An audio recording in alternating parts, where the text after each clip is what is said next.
आवाज क्या क्लियर आवाज मेरी क्या आपको क्लियर सुनाई दे रही है? क्लियर है। गुड। तो आज का जो हमारा जो टॉपिक है वो होगा फोकस, यानी कि ध्यान। कि हमारा फोकस पर ही फोकस नहीं होता कि हम फोकस किस जगह पर दे रहे हैं, कि हमारा ध्यान ही नहीं होता कि हम किस जगह पर ध्यान दे रहे होते। क्या हम सही जगह पर ध्यान दे रहे हैं? ये आज का ये हमारा जो टॉपिक होगा फोकस के ऊपर। और ऐसी कौन कौन सी चीजें हैं कि जहां पर हमें फोकस नहीं देना चाहिए फिर भी फोकस हम दे रहे हैं। अगर जिस जगह पर हम फोकस देंगे उस जगह हमारी एनर्जी लगेगी। जब एनर्जी ही गलत जगह लगेगी तो रिजल्ट भी वो नहीं मिलेगा, एक्शन भी वो नहीं होंगे। अब फोकस, फोकस बोलते हैं किसको? What is focus? ये जो ट्रेनिंग आज की होगी इसके ऊपर ही सवाल बनेंगे। तो बड़े ध्यान से प्लस समझदारी के साथ आज का टॉपिक लेना है। जैसे कि आपको कल मैंने स्टोरी सुनाई थी कि एक बाबर गिल के माइंडसेट के लोग होते हैं, कुछ अब्बास माइंडसेट के लोग होते हैं, कुछ हमजा माइंडसेट के लोग होते हैं। तो ये आपके ऊपर इस वक्त फैसला है, क्योंकि अभी ट्रेनिंग स्टार्ट नहीं हुई। आपके ऊपर फैसला है कि आप कौन सा माइंडसेट रखकर ट्रेनिंग देते हैं। तो जैसा माइंडसेट रखकर ट्रेनिंग लेंगे वैसे ही ट्रेनिंग आपको समझ आएगी। What is focus? फोकस किसको बोलते हैं? अपने फोकस को ज्यादा टाइम के लिए किसी काम में रख पाना फोकस कहलाता है। अपने फोकस को ज्यादा टाइम के लिए किसी काम में लगा पाना, रख पाना फोकस कहलाता है। अब फोकस के भी लेवल होते हैं कि अब फोकस हमारा, फोकस में मुदाखलत किन किन चीजों की वजह से होती है, यानी कि फोकस हमारा डिस्टर्ब किन वजह से होता है।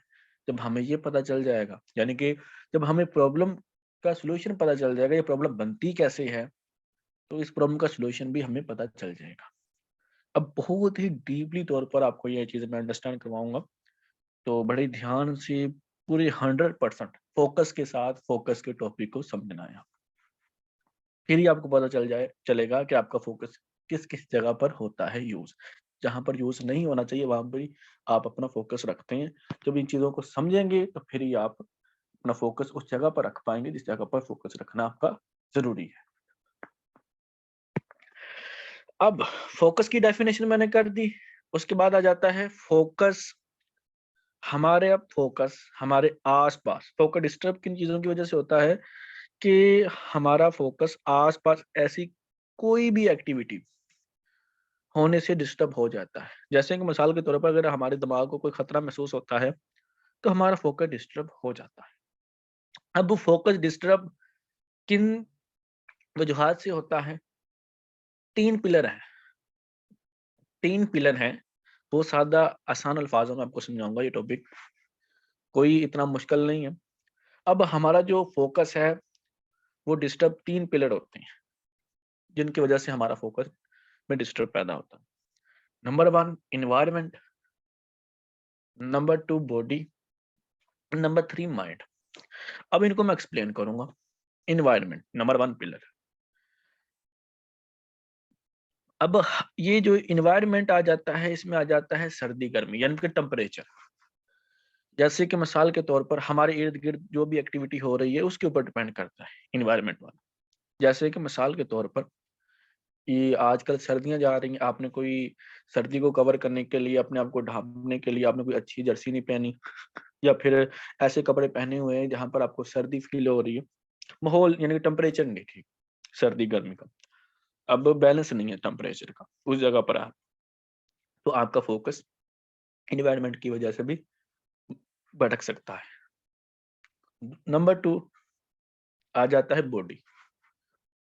अब बॉडी में क्या आ जाता है इस पिलर के अंदर? इस पिलर के अंदर ये आ जाता है, अगर मिसाल के तौर पर आपकी नींद पूरी नहीं है, आपकी नींद पूरी नहीं है, तो आप काम के लिए बैठे हुए हैं, तो आपका फोकस नहीं टिक पाएगा। आपके फोकस में मुदाखलत पैदा होना शुरू हो जाए। या फिर आप बीमार हैं, या फिर आप एक ऐसी जगह पर बैठे हुए हैं कि जहाँ पर आप कंफर्टेबल महसूस नहीं कर रहे हैं। अब पोल्यूशन की वजह से या ऐसी जगह पर बैठे हुए हैं जहाँ पर बदबू बहुत आ रही है, यानी कि बॉडी की वजह से, इन चीज़ों की वजह से कि आपकी बॉडी में मुदाखलत पैदा होती है, तो फ़ोकस में भी मुदाखलत पैदा होती है। उसके बाद आ जाता है माइंड। माइंड में आ जाता है कि आप स्ट्रेस लेते हैं, ओवरथिंकिंग की वजह से भी फ़ोकस आपका भटकता है।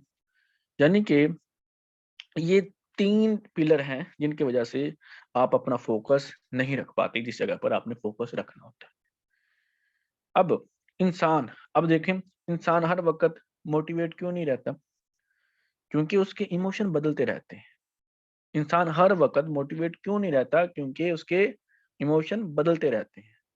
कभी वो स्ट्रेस में रहता है, कभी वो सैड हो जाता है, कभी वो हैप्पी हो जाता है। यानी कि ये ऐसा होना शुरू हो जाता है। अब ये माइंड का है, माइंड की वजह से फ़ोकस में मुदाखलत पैदा होती है। 3 पिलर आपको बताए हैं, जिनकी वजह से फ़ोकस में मुदाखलत पैदा होती है, एनवायरनमेंट, बॉडी और माइंड, और इसको भी मैं एक्सप्लेन कर चुका हूँ। आगे हम चलते हैं। आवाज़ मेरी क्लियर है?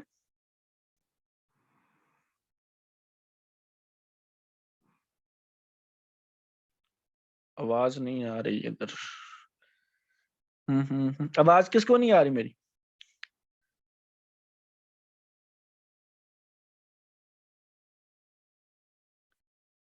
क्लियर है, ज़्यादातर लोगों के पास तो क्लियर आ रही है आवाज़।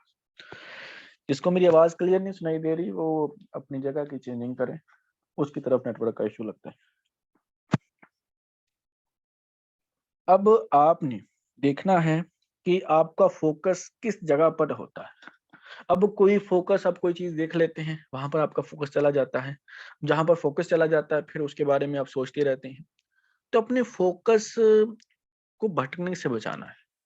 आपने ऐसा करना है, आपने लिखना है, आपका फ़ोकस किन वजह से आपके फ़ोकस में मुदाखलत पैदा होती है। मैं अपनी बात करूँ, तीनों ही वजह थी मेरे फ़ोकस में मुदाखलत की। 3 पिलर जो मैंने बताए हैं, एनवायरनमेंट, बॉडी, ज़ोन, इन तीनों को मैंने समझा। अब कभी ऐसा हुआ करता था कि मैं नींद नहीं पूरी होती थी।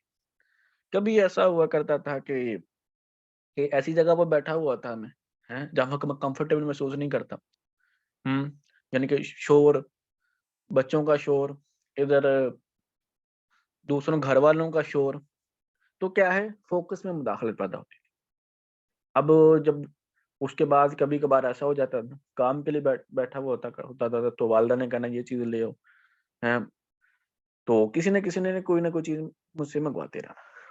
फ़ोकस में ये मुदाखलत हो रही थी। जब मैंने अपने फ़ोकस को अपने रजिस्टर पर उतारा कि मेरा फ़ोकस कहाँ पर, मुझे फ़ोकस रखना मेरे लिए ज़रूरी है, वो कहाँ पर बिला वजह मेरा फ़ोकस जा रहा है। क्योंकि फ़ोकस को आप अपने माइंड में रखकर नहीं समझ सकते। फ़ोकस को आपको उतारना ही पड़ता है अपने रजिस्टर पर, अपनी कॉपी पर फ़ोकस को उतारना ही पड़ता है। मैंने लिखे,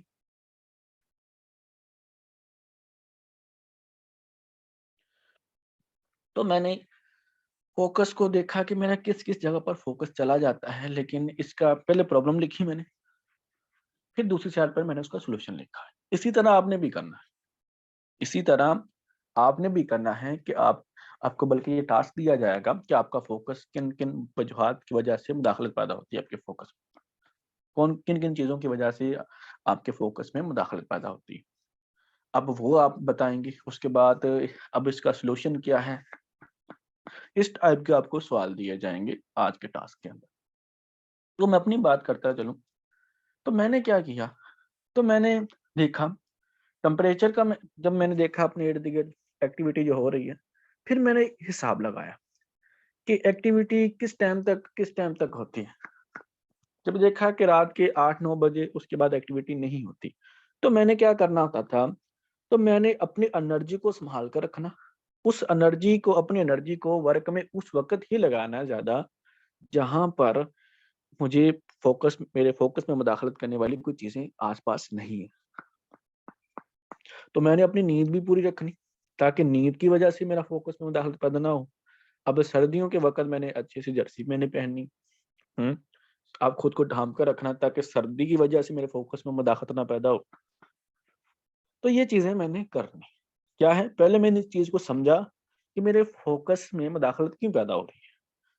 अगर आपके अंदर काम करने का जुनून है, जज़्बा है, लेकिन आप सुस्ती का शिकार हैं, आपकी नींद ही पूरी नहीं है, आपके अंदर एनर्जी ही नहीं है, आपको एनर्जी जो होती है वो एनर्जी आप फ़िज़ूल कामों में आप यूज़ कर देते हैं, ड्रामे, फ़िल्में देख लेते हैं आप।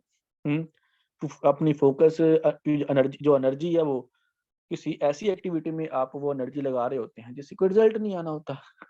तो मैं उसको बचा कर रखता। उस फ़ोकस, उस एनर्जी को मैं अपने उस काम में लगाता जिसके साथ मेरी कामयाबी जुड़ी हुई है। मैसेज आ रहे हैं कि वॉइस क्लियर नहीं है। वॉइस क्या क्लियर नहीं आ रही मेरी?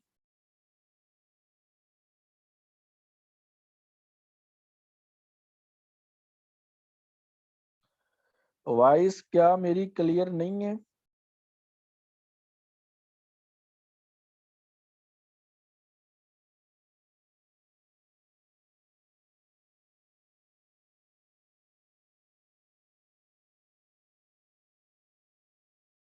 क्लियर है। हुँ। पहला सवाल जो आपने टास्क में लिखना है, व्हाट इज़ फ़ोकस? फ़ोकस क्या है? दूसरा सवाल लिखने हैं, ऐसे कौन-कौन से पिलर हैं जो आपके फ़ोकस में मुदाखलत पैदा करते हैं? उनके नाम आपने बताने, उनको वज़ाहत करना है। उसके बाद तीसरा सवाल ये है, आज के टास्क के अंदर, जो चीज़ें आपके फ़ोकस में मुदाखलत पैदा कर रही हैं, उनका हल क्या है? यानी कि उनसे कैसे बचा जा सकता है? कैसे आप बच सकते हैं? उसके बाद सवाल ये होगा, काम करने के लिए आपका जो एनर्जी लेवल किस वक़्त एक्टिव होता है? सुबह के वक़्त, दोपहर के वक़्त, शाम के वक़्त? ये आपने अपना एनर्जी लेवल बताना है।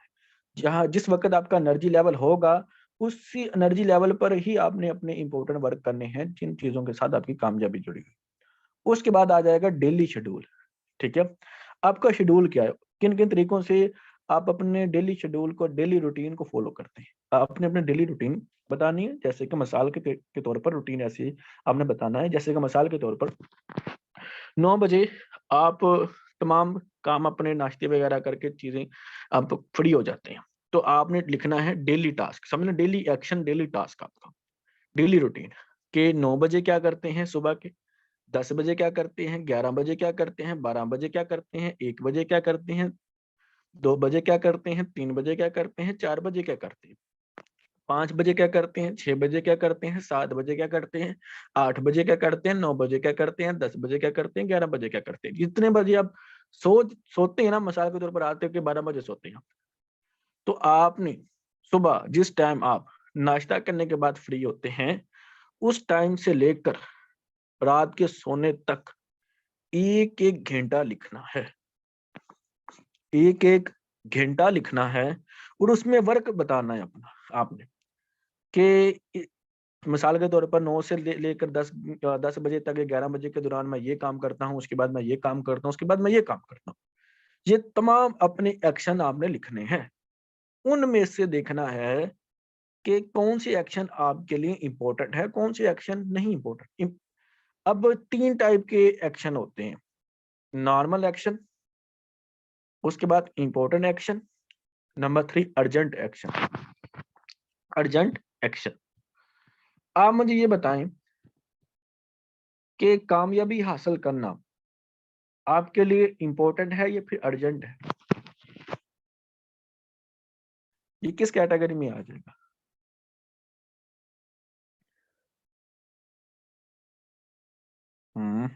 कुछ कह रहे हैं इम्पोर्टेंट है, कुछ कह रहे हैं अर्जेंट है।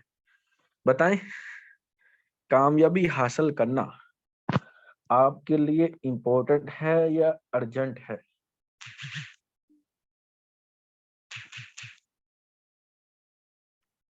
जो कह रहे हैं ना इम्पोर्टेंट है, हुँ, इम्पोर्टेंट है। अच्छा, अच्छा, काफ़ी सारे लोग लिख रहे हैं इम्पोर्टेंट है, लेकिन कुछ ने लिखा है कि अर्जेंट है। अब मुझे ये बताओ, चलें आपसे ही सवाल पूछता हूँ, जो कामयाबी को इम्पोर्टेंट समझता है, उसको जल्दी कामयाबी मिलेगी या जो फिर कामयाबी के जो एक्शन को अर्जेंट समझकर अर्जेंट समझता है, करता है, उसको पहले कामयाबी मिलेगी। दोनों में से किसको कामयाबी मिलेगी? किसके कामयाबी के ज्यादातर चांस है?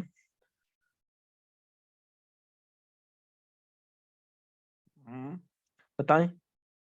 अच्छा चले आपसे पूछता हूँ, सांस लेना इंपॉर्टेंट है या फिर अर्जेंट में? सांस लेना इंपॉर्टेंट की कैटेगरी में आता है या फिर अर्जेंट की कैटेगरी में आता है?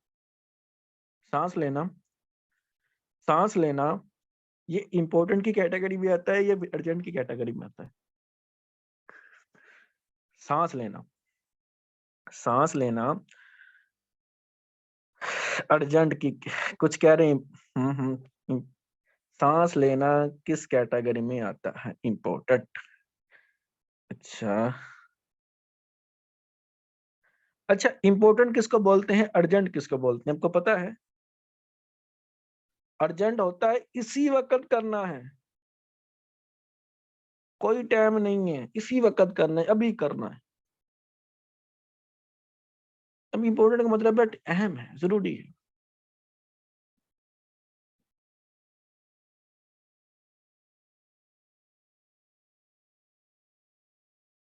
हम्म एक इम्पोर्टेंट है, एक अर्जेंट है। सांस लेना जो होता है वो अर्जेंट की कैटेगरी में आ जाता है, वो लेना ही लेना है। अब अगर आप कहते हैं चलो इम्पोर्टेंट है, चलो 10 मिनट बाद करूंगा मैं, 10 मिनट सांस रोक लेंगे आप अपना? नहीं रोकेंगे ना। अर्जेंट उसी वक्त जरूरी है आपके लिए सांस लेना। कामयाबी भी सांस लेने की तरह ही समझनी है। अगर आपके नजदीक कामयाबी हासिल करना इम्पोर्टेंट है ना, उसके जो एक्शन है वो इम्पोर्टेंट है, तो समझ लें कामयाबी इतनी जल्दी नहीं मिलने वाली। बाबर भाई ने जो एम्बेसडर रैंक अचीव किया है, जो टीम में जो अचीवर निकले हैं मेरी टीम में, उन्होंने कामयाबी को इम्पोर्टेंट नहीं अर्जेंट समझा है। अर्जेंट, ठीक है कि करना है तो करना है, हर हाल में करना है, कोई रास्ता नहीं है, कोई ऑप्शन नहीं है इसके अलावा, कुछ भी नहीं। जैसे सांस लेना है, सांस लेना है। चले आपको साथ में एक स्टोरी शेयर कर, आपको ये अच्छे से बात समझ में आई। तवज्जो है, 100% तवज्जो है? कितने परसेंट तवज्जो है? 70%, 80%, 90% या 100%? कितनी तवज्जो है ट्रेनिंग में?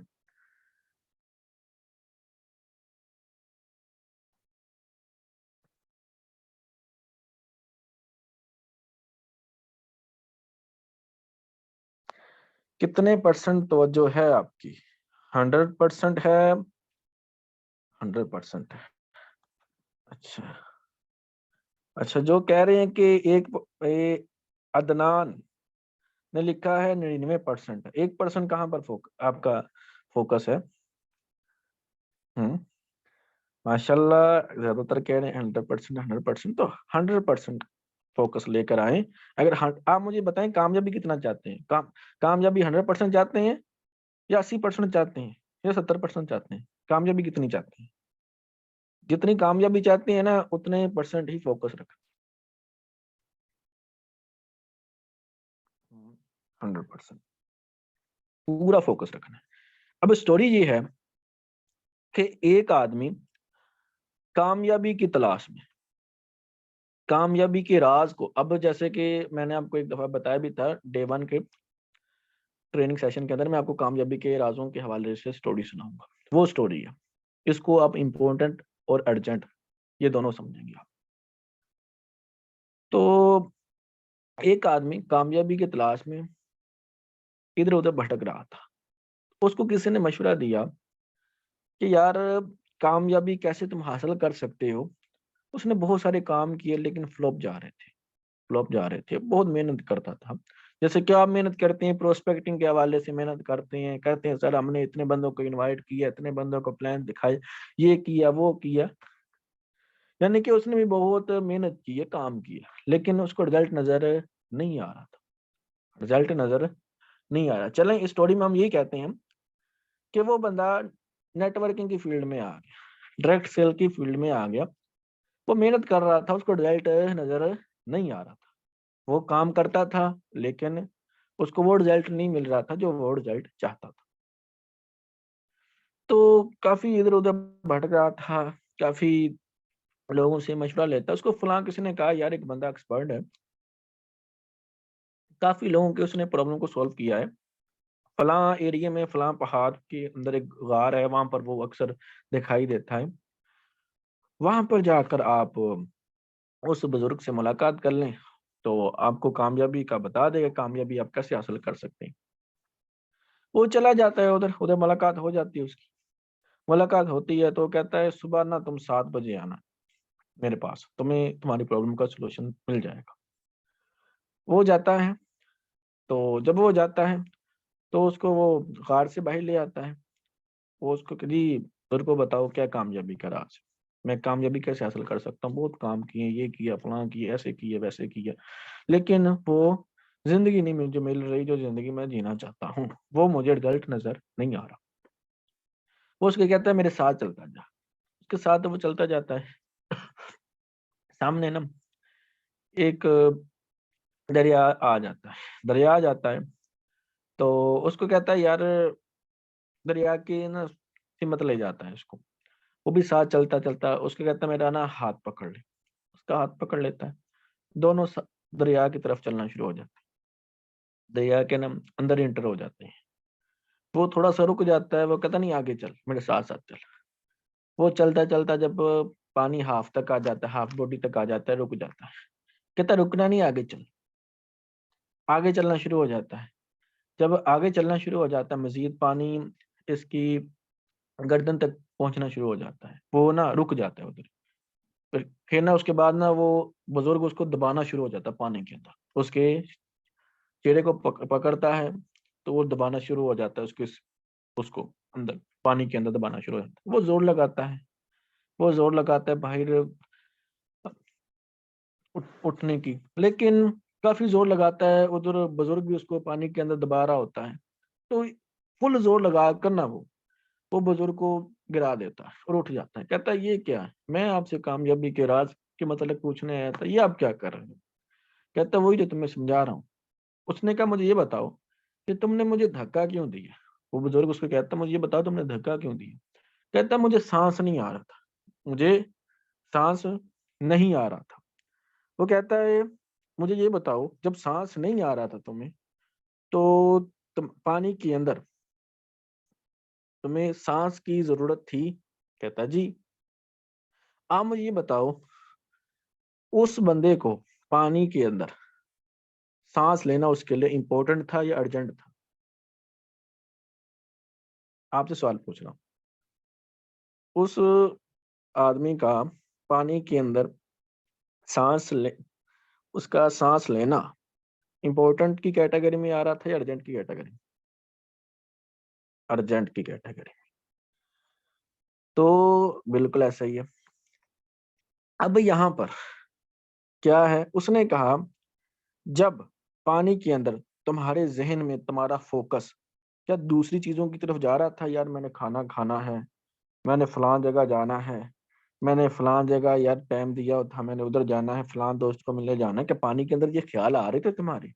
कहता नहीं, पानी के अंदर क्या आ रहा था मेरे जहन में, ये मेरे पूरा फोकस यही था, मैंने सांस लेना है। इसी तरह उसने कहा कि जब तुम्हारा फोकस, तुम्हारा ध्यान, जब तुम कामयाबी को सांस लेने की तरह समझना शुरू हो जाओगे तो तुम कामयाबी हासिल कर लो। इसी तरह मैं आपको बता रहा हूं कि जब आप अपनी काम को पानी के अंदर सांस लेने की तरह समझना शुरू हो जाएंगे ना, तो आपका कभी फोकस भटकेगा नहीं, फोकस में मदाखलत नहीं आएगी। अब होता ऐसा है कि आप अपने आप को, अब होता क्या, उसने कहा जब मैं आपको दबा रहा था ना, वही था कि लोग आपको दबाने की कोशिश भी करेंगे, लेकिन फिर भी आपने जोर क्यों लगा रहे थे? मेरे दबाने के ऊपर भी आपने ये नहीं कहा चलो यार मुझे दबाया जा रहा है तो मैं ना उठूं। आपके लिए अर्जेंट था, आपने जोर लगाया, मुझे घिरा दिया। इसी तरह लोग आपको डिमोटिवेट करने के लिए आएंगे, आपको गिराने के लिए आएंगे, जो कि आप वो चीज ना हासिल कर पाओ जो आप चाहते हो। आपके रुकावट में, आपकी रुकावट बनने के लिए आएंगे, तो आपने ऐसे ही उनका मुकाबला करना है, जैसे आपने ये मुकाबला किया कि मैंने सांस लेना है। इसी तरह आपने मुकाबला करना है। तो अपने काम को, अपने उन कामों को अर्जेंट समझना है, अब आपने ऐसा करना है, अपनी डेली रूटीन में, आपका डेली रूटीन क्या है उसका शेड्यूल आपने बयान करना है। ठीक है, डेली शेड्यूल, अपने रूटीन, डेली रूटीन आपने मुझे बतानी है। ठीक है, आपका ये टास्क है, टास्क के अंदर ये चीज शामिल है कि आप किस टाइम क्या क्या काम करते हैं। ठीक है, आपके लिए नॉर्मल काम कौन से हैं, इंपॉर्टेंट काम कौन से हैं, अर्जेंट काम कौन से हैं। ठीक है, अर्जेंट की लिस्ट बनानी है, इंपॉर्टेंट की लिस्ट बनानी है, और नॉर्मल की लिस्ट बनानी है। और हर वो काम जिसके साथ आपकी कामयाबी जुड़ी हुई है, हर वो काम जिसके साथ आपकी कामयाबी जुड़ी हुई है उसको अर्जेंट की कैटेगरी में रखना है। समझ आ रही है?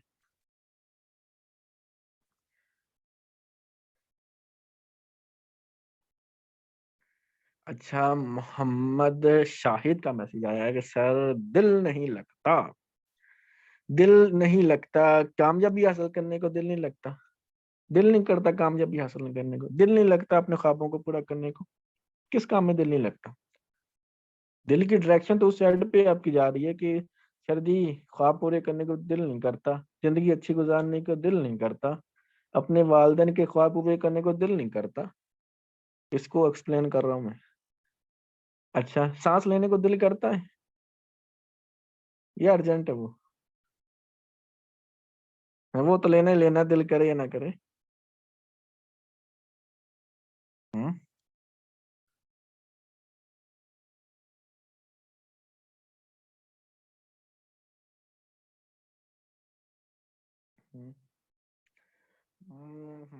सर कॉन्फिडेंस ज्यादा नहीं है, कॉन्फिडेंस ज्यादा नहीं। अच्छा, चलो मुझे ये बताओ, क्या कॉन्फिडेंस के बगैर कामयाबी हासिल की जा सकती है इस फील्ड में? बताओ, आपसे सवाल पूछता हूँ, क्या कॉन्फिडेंस, क्या कोई ऐसा पर्सन है जिसका कॉन्फिडेंस नहीं है इस फील्ड में, वो कामयाबी हासिल कर गई? क्या ऐसा पर्सन है? हम्म। कॉन्फिडेंस के बगैर क्या इस फील्ड में कामयाबी हासिल की जा सकती है? नहीं। तो कॉन्फिडेंस तो चाहिए ही चाहिए, या फिर कॉन्फिडेंस अपने अंदर बिल्ड कर लो, या फिर कामयाबी की चाहत छोड़ दो। दोनों में से एक चीज को हटा लो। दोनों, जो जो आपके लिए इंपॉर्टेंट है, जो आपके लिए इंपॉर्टेंट है जिंदगी में, किस चीज को हटाना? कॉन्फिडेंस को अपने अंदर ले आओ, ठीक है, या फिर कामयाबी को हटा दो। बताओ, दोनों में से आप किसको सिलेक्ट करना चाहेंगे? बताएं बताएं।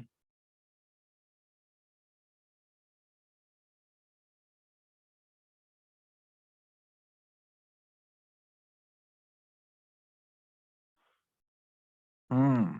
कॉन्फिडेंस, तो कॉन्फिडेंस अपने अंदर लेकर आया करें, पूछा करें यार कि कॉन्फिडेंस ऐसा मैं क्या करूं जिससे मुझे मेरे अंदर कॉन्फिडेंस आ जाए। बातचीत किया करें, ठीक है। अपनी अपना एक, आपके पास अगर दूसरा नंबर है, या फिर आप एक ग्रुप बना लें, वहाँ पर अपना दूसरा नंबर ऐड कर लें, या फिर एक ग्रुप बना लें, उसके बाद बाकियों को रिमूव कर दें, उस ग्रुप में खुद नहीं, वहाँ पर वॉइसिंग किया करें, कॉन्फिडेंस बिल्ड किया करें।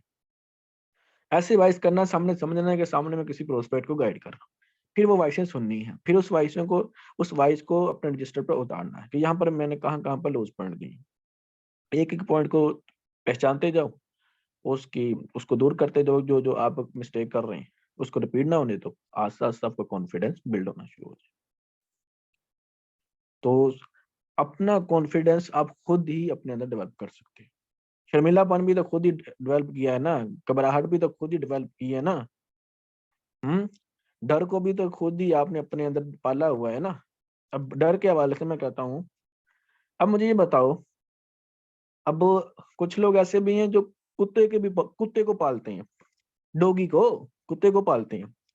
कुत्ता वफादार होता है कि नहीं होता? मुझे बताओ, ये जो डॉगी होता है, कुत्ता होता है, वफादार होता है कि नहीं होता है? बताएं, आपसे सवाल पूछ रहा हूँ। जो डॉगी होता है, कुत्ता होता है, वफादार होता है ना?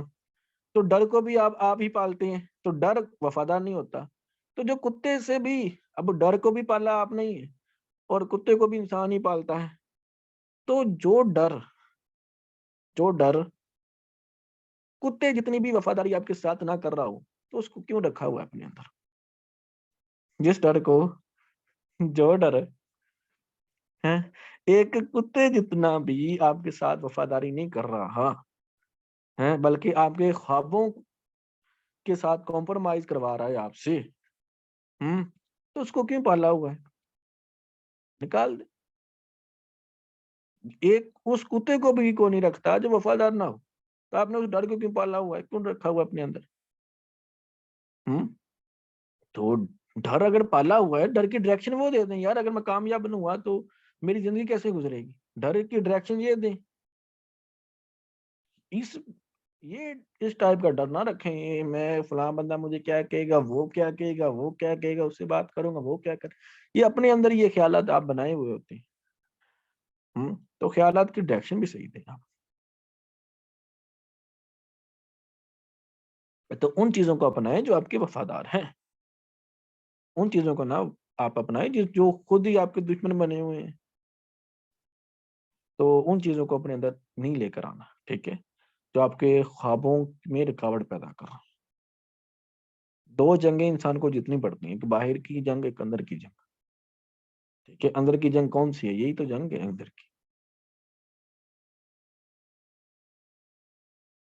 तो अपनी डायरेक्शन चेंज करें, अपने डर की डायरेक्शन सही जगह पर लगाएं। यार मैं अपने अगर मैंने काम नहीं किया, अपने अंदर कॉन्फिडेंस बिल्ड नहीं किया, ये चीजें नहीं सीखी, तो अपने वालिदैन को मैं वो जिंदगी दूंगा जो मैं देना नहीं चाहता। यानी कि मेरे वालिदैन भी ये ख्वाहिश करेंगे हमारा बेटा कब ये इस लेवल तक पहुंचेगा। क्या है, अपने ऊपर तो आप जुल्म कर रहे हो, साथ साथ उनके ऊपर भी जुल्म कर रहे हो, जो जिनकी उम्मीदें बनी हुई हो आप, जिन्होंने उम्मीद लगा रखी है आपसे। हम्म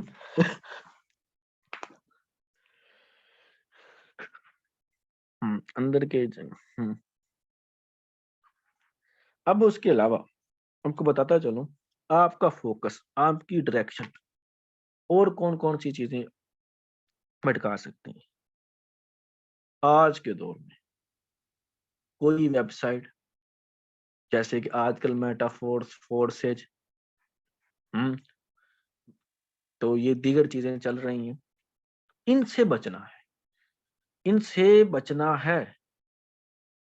अगर इनमें आ गए आप, ब्रदर समझ लें आप कि आप कभी भी वो जिंदगी नहीं जी सकते जो आप जिंदगी जीने के बारे में सोचते। आपको ये नॉलेज इसलिए दिया जा रहा है, समझाया जा रहा है कि इन चीजों से बचना है आपने।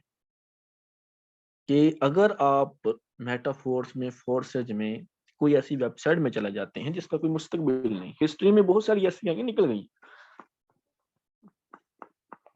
जैसा कि आपको डे 2 के टास्क के अंदर ये बताया गया है इनकी क्या क्या हकीकत होती है।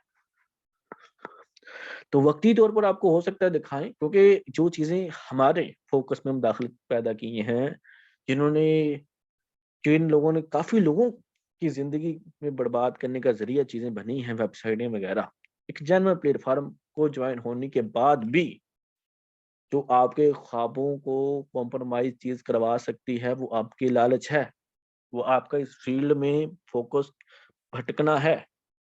अपना फोकस अपनी अपलाइन की तरफ रखना है, अपना फोकस ट्रेनिंग सिस्टम की तरफ रखना है, दाएं बाएं फोकस नहीं रखना, अपनी एनर्जी उस साइड पे नहीं लेके जाना। कामयाबी आपके सामने है, दाएं बाएं नहीं, यानी कि आपकी अपलाइन के साथ आपकी कामयाबी।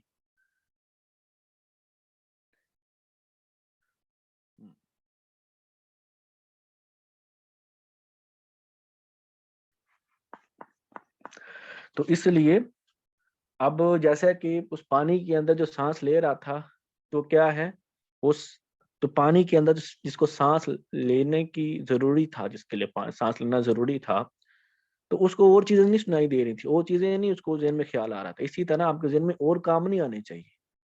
अगर आपके जेहन में और काम आ गए ब्रदर, आपकी एनर्जी उन कामों में लगना शुरू हो जाएगी जिनसे जो आप जिन कामों से आपके ख्वाबों के साथ कॉम्प्रोमाइज होगा। इनसे बचना है आप।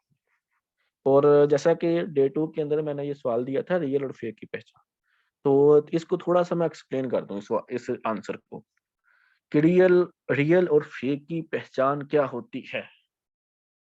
रियल और फेक की पहचान क्या होती है, अब इसको मैं एक्सप्लेन कर दूं, इस सवाल को, इस सवाल के जवाब को एक्सप्लेन कर दूं या रहने दूं, या आता है इसका आंसर?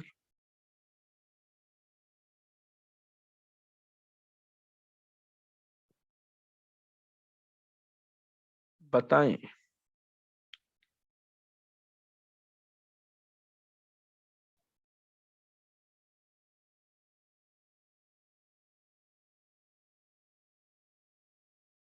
बताएं भी बताएं।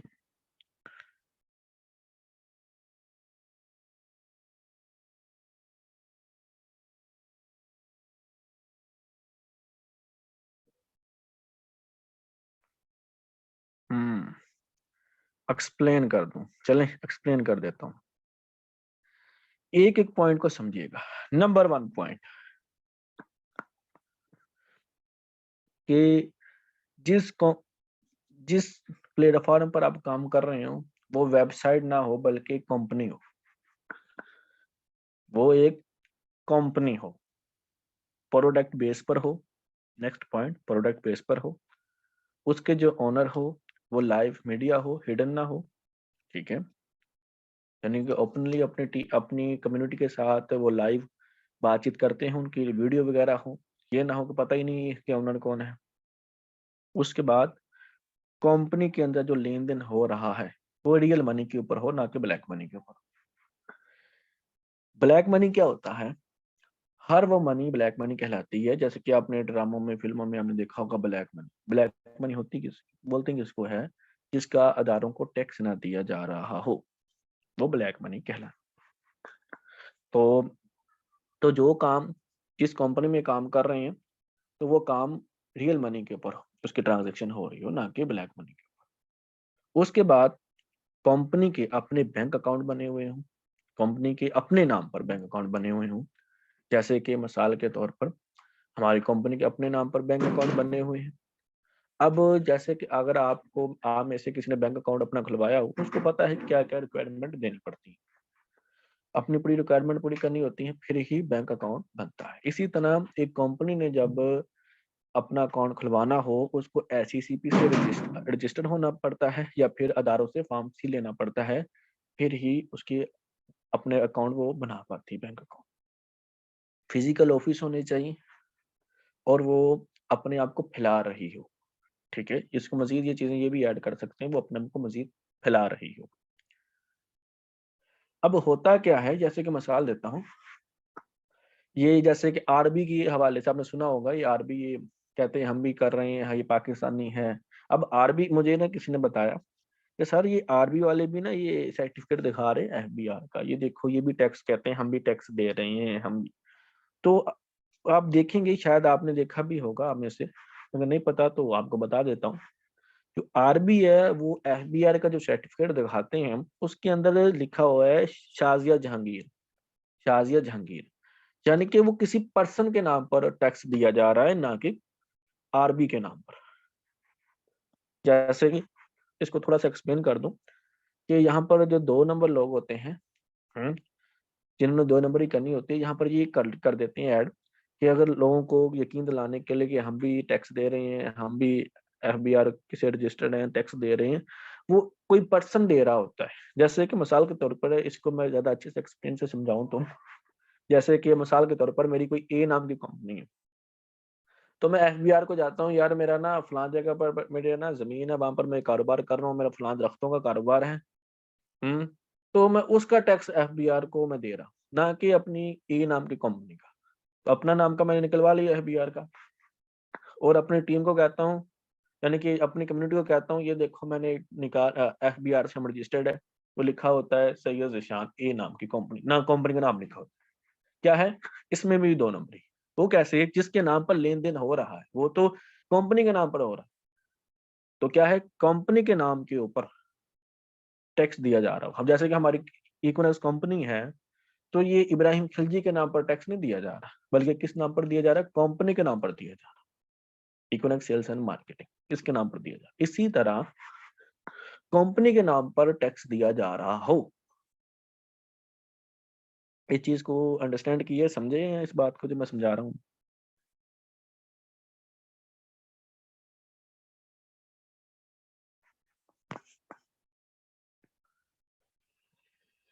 क्या है, इन चीजों को आपने देखना है, फिर उसके बाद कैलकुलेशन देखनी है। जैसे कि आपको थोड़ा सा बताता चलूं कि मुझे तकरीबन 5-6 महीने पहले एक बंदे ने कहा, यार शादी फलां एक ना वेबसाइट आई है, वहां पर इतना पैसा लगाओ, 10,000 लगाओ, है उसके बाद इतने बंदों को आप ऐड करो, आपको इतना इतना कमीशन आएगा, इस तरीके के साथ। उसको नहीं पता था कि मैं इस फील्ड के हवाले से, उसको पता ही नहीं था मैं वो काम करता हूँ नहीं करता। अचानक मुलाकात हुई, मैंने कहा अच्छा 10,000 है ना, मुझे ये बताओ कि 10,000 में से मैं कितने लोगों को ऐड करवाऊं, उससे मैंने सवाल पूछे। मैंने कहा मुझे ये बताओ कि जो 10,000 रुपए है, ये मेरा तकसीम कहाँ पर होगा, इसकी कैलकुलेशन क्या है। मैंने कहा यानी कि जितने लोग करवाता जाऊंगा कमीशन मिलता जाएगा। कहता जी मिलता जाएगा, वो भी आगे करवाएंगे तो कमीशन मिलता जाएगा। मैंने कहा मुझे ये बताओ कि जो 10,000 है वो कितने बंदों में तकसीम होगा। मिसाल के तौर पर मेरी अपलाइन में 10,000 लोग मौजूद, मेरी अपलाइन में 10,000 मौजूद हैं, मैंने 10,000 रुपया दे दिया, वो उनमें तकसीम होगा, कंपनी को क्या बचा, वो मुझे कमीशन किस चीज का दे रही है। खामोश हो गया, कहता ये तो मैंने कभी सोचा ही नहीं, ये तो मैंने कभी सोचा ही नहीं। मैंने कहा उसके ओनर का क्या नाम है, कहता कोई पता नहीं। मैंने कहा अच्छा जी। मैं कहा कौन सी चीज सेल हो रही है, कहता कुछ भी नहीं। क्या है। अब लोग आ जाते हैं ऐसे ही, तहकीक नहीं करते, रिसर्च नहीं करते, अपना फ्यूचर खराब कर लेते हैं, अपनी टाइम अपनी एनर्जी गलत जगह यूज कर लेते हैं। इन चीजों से बचना है। आप खुशकिस्मत हैं कि आप इस वक्त इकोनेक्स में मौजूद हैं। उनसे पूछो जो किसी वेबसाइट में फंसे हुए, उनसे पूछो जो को मेटाफोर फोर्सेज में उनकी, समझ लें जो इकोनेक्स में आने के बाद भी जिनकी अकलें काम नहीं की, जिनकी सलाहियतें बंद हो गई, उनको पता ही नहीं चला कि मेरा फ्यूचर किस फील्ड में है। आप तो खुशकिस्मत है कि आप पहले ही इन चीजों के बारे में इंफॉर्मेशन आपको मिल रही है, इन चीजों को समझ रहे हैं। जो लोग गलती करने के बाद उनको पता चलता है यार काश मैंने ऐसा ना किया होता तो मैं इस लेवल तक पहुंचा हुआ। तो आप पहले इन चीजों को अंडरस्टैंड कर रहे हैं, पहले इन चीजों को समझे हुए हैं कि आप जेन्युइन कंपनी में मौजूद है। अब मेटाफोर्स में क्या होता है, उसमें क्या है, उसमें आपको दिए जाते हैं, विड्रा करवाना ये करना है ना, इतने लोगों का आप करवाओ, ये इतने लोगों को आपने करवाना है, दो दो का सर्कल, इसमें सर्कल होता है। जैसे कि आपने देखा होगा 2 4 8 16 32 जी ऐसे तरीके के साथ ऑटोनेट के ऊपर है। ऑटोनेट ने क्या होता है, ऑटोनेट को आपको अच्छे से एक्सप्लेन किया गया है कि ये ऑटोनेट के ऊपर है, ये वेबसाइट, ये कोई कंपनी नहीं है, वेबसाइट ऑटोनेट, ठीक है। ऑटोनेट के ऊपर ये आई है मेटाफोर फोर्सेज, और लाल लाल शरबत आपको पिलाए जा रहे हैं, लोग आवाम को पिलाए जा रहे हैं, और आवाम बेवकूफ बनती जा रही है। अब इनको फिर ठोकर लग जाती है, फिर कहते हैं सब काम ही फेक होते हैं, ये होता ही ऐसा है, फिर ऐसा होता है वैसा होता है। पहले ही चीजों को अंडरस्टैंड करते नहीं, समझते नहीं। ये मैं आपको इसलिए बता रहा हूँ, कहीं भी ऐसी जहन में ख्याल आए, सोच आए, तो समझ लें वो सोच और ख्याल सबसे बड़ा दुश्मन आपका बन रहा है। ऐसी सोच अगर ख्याल आए तो अपनी अपलाइन के साथ रब्ता करो, पॉजिटिव एनर्जी लो, उस ख्याल को निकाल लो। आपके सामने एग्जाम्पल आपकी अपलाइन होनी चाहिए, कोई और नहीं। हमारी जिंदगी बनी है पैसा कमाने में और कमाते रहने में, फर्क होता है। पैसा कमाने में और कमाते रहने में फर्क होता है। वो हो सकता है वक्ती तौर पर आपको पैसे दे दें, 2 4 दे दें पैसे, हो सकता है साल दे दें, 1.5 साल दे दें पैसे आपको, लेकिन आपकी नस्लों का जो कारोबार है वो इकोनॉमिक्स में। मैंने जो काम किया है ना, मैं काम ना भी करूं मुझे इनकम आ रही है, मेरे फैमिली में ट्रांसफर हो रही है इनकम। अगर अल्लाह ना करे मुझे कुछ हो जाता है तो फैमिली में इनकम जा रही है। तो इसी तरह पैसा कमाने में और कमाते रहने में जन्म प्लेटफॉर्म हर बंदे को नहीं मिलते, और हर बंदे को रास भी नहीं आते, हर बंदे को रास भी नहीं आते। तो इन ये जो चीजें आपकी कामयाबी में कौन कौन सी मदाखलत पैदा कर सकती हैं, ये वेबसाइट है। तो इनके चक्रों में बचना है, इनकी तरफ ख्यालात जब आपकी इस डायरेक्शन में मुड़ना शुरू हो गए ना, समझ लें आपका जवाल शुरू हो गया। अपने ख्यालात की चेन किसी वेबसाइट की तरफ बनाने से रोकनी है, किसी ऐसी ऑटोनेट बाकी प्लान की तरफ रोकनी है। आपको बहुत अच्छा सिस्टम मिल चुका है। मैंने अपने एक्सपीरियंस से आपसे बात कर रहा हूं मैं कि इकोनेक्स इस वक्त जो मौजूद है, इकोनेक्स, ठीक है, जो इसका प्लान है, इंटरनेशनल कंपनियों के साथ कंपेयर कर दिया जाए, जो जेन्युइन कंपनी है उनके साथ कंपेयर कर दी जाए, तो आपने देखा होगा कि क्या क्या मिसाइल बनते हैं इंटरनेशनल कंपनियों के पाकिस्तान के अंदर। लोग कर ही नहीं सकते इंटरनेशनल कंपनी को सही से बयान, पैकेज बड़े बड़े हैं, झूठ बोलने पड़ते हैं, उनको लालच देना पड़ता है जॉब का। फिर इधर मैनेजमेंट में नहीं बैठी हुई है जो उनको रोकने वाली हो। तो इसी वजह से अब पाकिस्तान के अंदर ये नेगेटिविटी फैली हुई है। अब इस नेगेटिविटी को किसने खत्म करना है? इकोनॉमिक्स वालों ने। हमने अपनी इस नेगेटिविटी को खत्म करना है, हमने ये बताना है कि फ्रॉड होते होंगे लेकिन इकोनॉमिक्स में नहीं होता। इकोनॉमिक्स में कोई करके देखे उसको निकाल दिया जाता है, सेट पे लगा दिया। अब जो सवाल आपको डे 2 के अंदर, डे 3 के अंदर दिए गए कल, इसको बड़े ध्यान से समझना है इन सवालों को। इसके अंदर वो नॉलेज छुपा हुआ है जो आपको बचा सकता है, इन मगरमच्छों से बचा सकता है, वेबसाइट इनसे बचा सकता है। आपके पास नॉलेज होगा तो फिर ही आप पहचान हो कर पाएंगे ना, इसमें मेरा फ्यूचर है कि नहीं है। अच्छा, रियल और फेक को मैंने एक्सप्लेन कर दिया, दोबारा कर दूं। रियल और फेक का मैं बता रहा था, चलो दोबारा बता देता हूँ। नंबर 1, ठीक है, नंबर 1 पॉइंट ये है कि प्रोडक्ट बेस पर हो, यानी कि इसमें इसमें ये भी बता देता हूँ, जो प्रोडक्ट बेस पर हो ना, वो प्रोडक्ट भी रजिस्टर्ड हो, वो प्रोडक्ट भी रजिस्टर्ड हो। और खाने वाली चीजें है ना, खाने वाली चीजें वो हेल्थ डायरेक्टर से रजिस्टर्ड हो प्रोडक्ट, ठीक है, ये ना लेने के देने पड़ जाए। अब अगर कोई ऐसी कंपनी है वो कहते हैं हम प्रोडक्ट की मार्केटिंग करते हैं, ठीक है, तो प्रोडक्ट भी रजिस्टर्ड हो, ये ना हो कि प्रोडक्ट खाए तो उसको कुछ हो जाए, आपके पेटे पड़ जाए, ठीक है, प्रोडक्ट भी रजिस्टर्ड हो, खाने वाली चीज है। अल्हम्दुलिल्लाह हमारी जो प्रोडक्ट हैं, खाने वाली चीजें हैं, वो हेल्थ डायरेक्टर से रजिस्टर शुदा है, ठीक है। उसके बाद आगे बात करूं कि जो ओनर है, जो कंपनी का मालिक है, वो लाइव मीडिया हो, लाइव वीडियो वगैरह में आता हो, उसको पता हो, फिजिकल पता हो कि वो किस सिटी का रहने वाला है, ठीक है, वो लाइव हो, हिडन छुपा हुआ ना हो, पता ना हो किसने बनाया है, ऐसा ना हो। उसके बाद कंपनी के नाम पर टैक्स दिया जा रहा हो, ना कि किसी पर्सन के नाम पर, ना कि किसी के नाम पर, कंपनी के नाम पर टैक्स दिया जा रहा हो, आधारों से रजिस्टर्ड हो, ठीक है। अब कंपनी आपके अपने बैंक अकाउंट हो, क्योंकि कंपनी बैंक अकाउंट अपना बनाएगी तो अपनी रिक्वायरमेंट पूरी करेगी बैंक वालों की, ठीक। क्योंकि बैंक में किसी कंपनी अपना अकाउंट खुलवाना है तो उसको एससीसीपी से रजिस्टर्ड होना पड़ता है या फिर अदालतों से फॉर्म सी लेना पड़ता है। हमारी कंपनी के अपने बैंक अकाउंट भी है, फिजिकल ऑफिस भी है। मजीद बताता तो हमारे प्रॉपर्टी का भी काम आ गया, मजीद ये आप देख लें, मजीद ये अपने आप को तकिए दे रही है, और क्या चाहिए, और अपने आप को फैला रही है। ये देख लें, ये रियल कंपनी की पहचान होती है। अब तमाम चीजें पाई जा रही हैं, अगर इनमें से कोई भी चीज मिस होती है, मिसाल के तौर पर, अब इनमें से मिसाल के तौर पर प्रोडक्ट बेस पर है, कंपनी का ओनर लाइव नहीं है, यानी कि पता ही नहीं कौन है, नहीं है, लोगों को समझाना, ये इन्फॉर्मेशन आपके पास होनी चाहिए, रियल और फेक की पहचान करवा पाए। कोई बंदा कहे यार ऑनलाइन काम में अक्सर फ्रॉड होता है, ऑनलाइन काम अक्सर फेक होते हैं, तो उसे कहें यार ब्रदर, अब डर उसको हो है जिसको पहचान ना हो। जैसे कि मार्केट में 100 का असली में मौजूद है, नकली में मौजूद है, 50 का असली में मौजूद है, नकली में मौजूद है। अब नकली से वही डरेगा ना जिसको पहचान नहीं, जिसको पहचान है तो उसको तो कोई टेंशन ही नहीं है। अब बाइक चलाने से, गाड़ी चलाने से वही डरेगा जो ड्राइवर नहीं है। अब आपको वो सिखाई जा रही है, वो टेक्निक्स बताई जा रही है, बताया जा रहा है, वो इन्फॉर्मेशन दी जा रही है कि रियल और फेक की पहचान दी करवाई जा रही है। पहचान आपको आ गई कि बंदा आपसे मशवरा लेता है, उसे कहें यार ये चीजें जिस कंपनी के अंदर पाई जा रही है ना, उस कंपनी में आंखें बंद करके काम कर लो। ये चीजें सिर्फ इकोनॉमिक्स में पाई जा रही।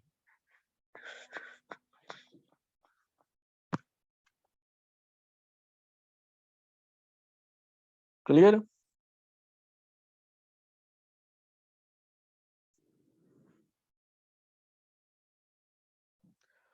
सवाल है सर, इकोनॉमिक्स ओवर पेडिंग से कैसे बचते हैं? इकोनॉमिक्स ब्रदर, अब जो ओवर पेड है ये भी कैलकुलेशन भी देखी जाती है कि कंपनी की कैलकुलेशन क्या है।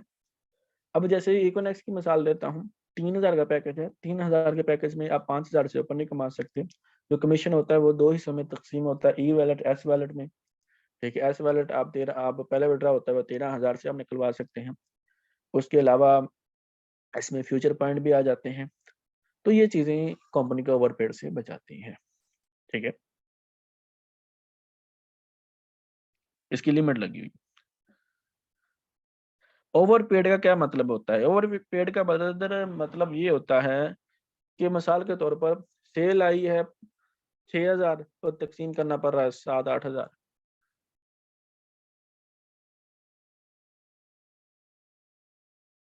सर ऐसे वेबसाइट पहले भी थी जो ब्लॉक हो।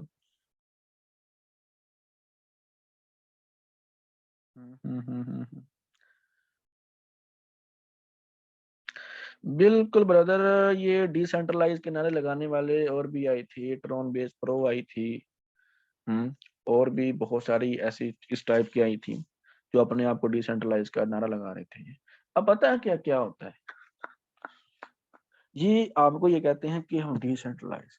अब मिसाल के तौर पर डिसेंट्रलाइज की मिसाल देता हूँ, जो गोल्ड है, सोना है, जो सोना है डिसेंट्रलाइज, यानी कि पाकिस्तान में भी चलेगा, बाहर भी चलेगा, हर मुल्क में चलेगा, लेकिन अब गोल्ड का कंट्रोल नहीं है मिसाल के तौर पर किसके पास। जिसके पास है उसके पास रियल मनी है, यानी कि रियल पैसा, रियल अमीर है, वो जहां भी चलाएगा गोल्ड चलेगा उसका। वो होता क्या है कि अब गोल्ड तो है, अब गोल्ड जहां पर रखवाया जा रहा है, जहां पर लिखवाया जा रहा है, जैसे कि दुकान में रखवाया जा रहा है, अब दुकानदार ईमानदार है ये थोड़ी ना है। वो कह रहे हैं कि जैसे कि जो इनका मेटाफोर फोर्सेज का जो वॉलेट है, यहाँ पर रकम होती है, वो कौन सा डिसेंट्रलाइज?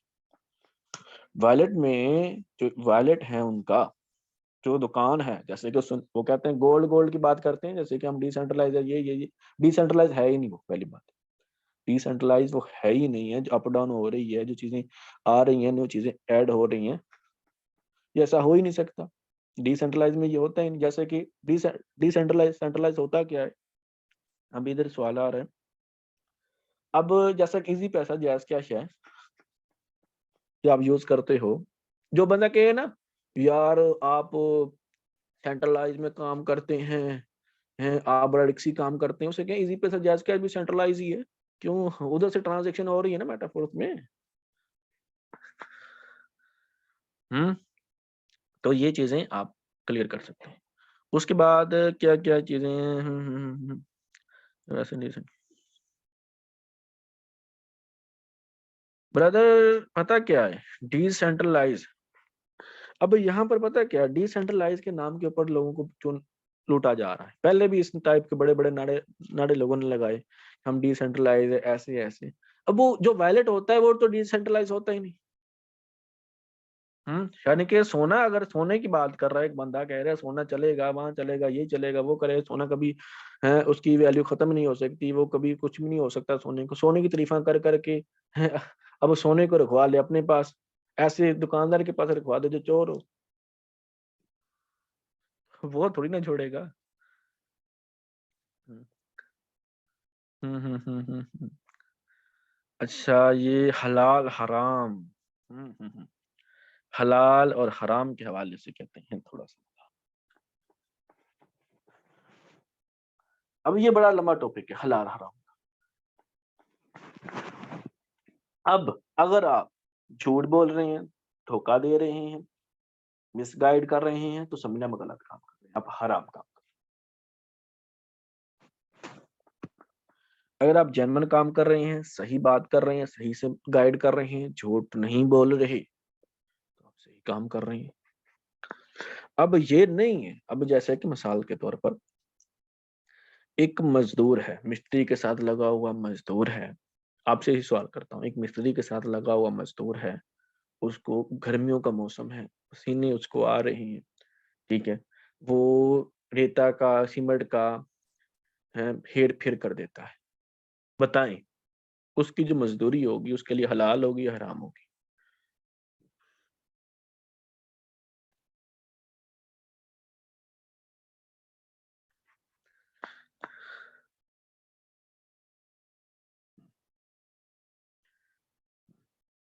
कुछ कह रहे हैं हलाल होगी, कुछ कह रहे हैं हराम होगी। जो हलाल कह रहे हैं, मेरे ख्याल में ये बात अच्छे से समझे नहीं। मैंने कहा एक मजदूर, मिस्त्री के साथ लगा हुआ मजदूर, गर्मी है, काफी पसीने उसको आ रहे हैं, वो ऐसा कर रहा है अपनी दिहाड़ी के साथ-साथ उसके दौरान वो ऐसा कर रहा है, रेता के, सीमेंट के हेर-फेर कर रहा है। साइड पे लगा रहा है वो, कि ताकि मुझे इतना बर्डन ना आए, मुझे काम ना करना पड़े, रिलैक्स हो, साँस लूँ, आधा घंटा, घंटा, 2 घंटे मुझे सुकून से बैठने का मौका, ठीक है। अब उसको जो मज़दूरी मिलेगी ऐसा करने के ऊपर, उसके लिए जायज़ होगी या नाजायज़ होगी?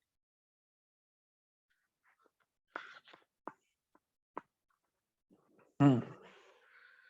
अब ये नहीं देखा जाएगा जनाब कि यार मज़दूर है, धूप में लगा हुआ है। चलो एक और मिसाल देता हूँ। एक बंदा फलों वाली रेहड़ी उसने लगाई हुई है, धूप में लगाई हुई है, ऊपर उसने अच्छे फल रखे हुए हैं, नीचे उसने खराब फल रखे हुए हैं, जो अच्छे फल नहीं है। अब वो पैसे ले रहा है अच्छे फल के और बीच में वो डाल देता है दूसरा खराब फल भी बीच में ऐड कर रहा है। कोई बंदा कहता है यार 1 किलो कर दो। वो अच्छे-अच्छे फल पहले अच्छे-अच्छे फल डालता है, बीच में एक आधा फल दूसरा ऐड कर देता है। उसको वो पैसे दे देता है।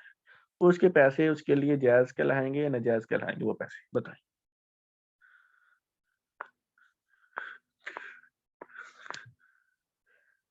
नाजायज़ कहला क्या ये देखा जाएगा यार वो धूप में रेहड़ी लगा रहा है यार वो।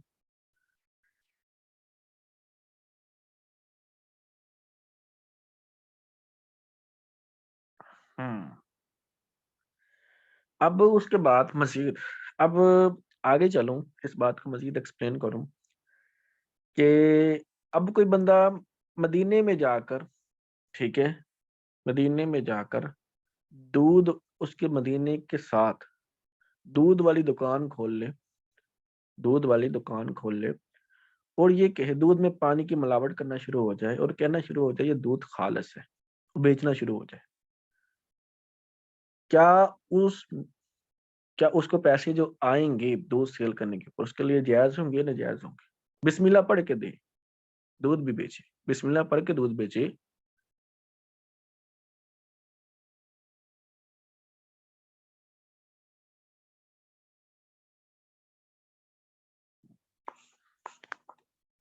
अब बड़े ध्यान से अपनी इस फ़ील्ड को समझना है आपने। मेरी कुछ उलमा कराम, मुफ्तियान कराम से बात हुई है। अब कन्फ्यूज़न कहाँ पर आती है, आपको मैं बता देता हूँ। जैसे कि आपने डे 3 का टास्क लिया था, ठीक है? इसके अंदर आपको ये सीखने को, ये समझने को मिला होगा कि लोगों ने की 2 नंबरी, लोगों ने किए फ्रॉड, लोगों ने बोले झूठ, लोगों ने किए धोखे।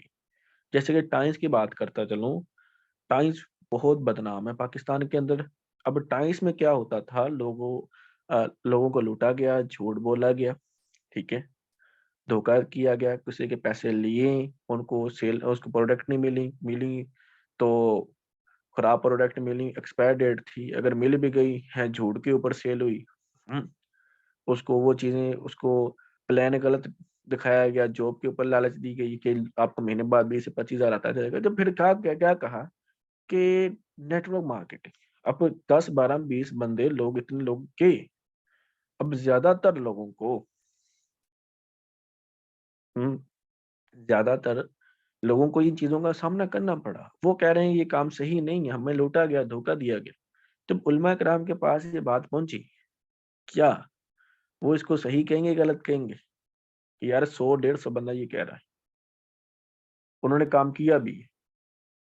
वो कह रहे हैं हमें लूटा गया, धोखा दिया गया। हमें हमारे साथ ये हुआ, वो हुआ। गलत ऐसा ही है। अब होता क्या है, अब हमारी इकोनॉमिक्स में कोई बंदा झूठ बोलता है, मिसगाइड करता है, वो पकड़ा जाता है। क्या कंपनी उसको निकाल देती है? मुझे ये बताएँ।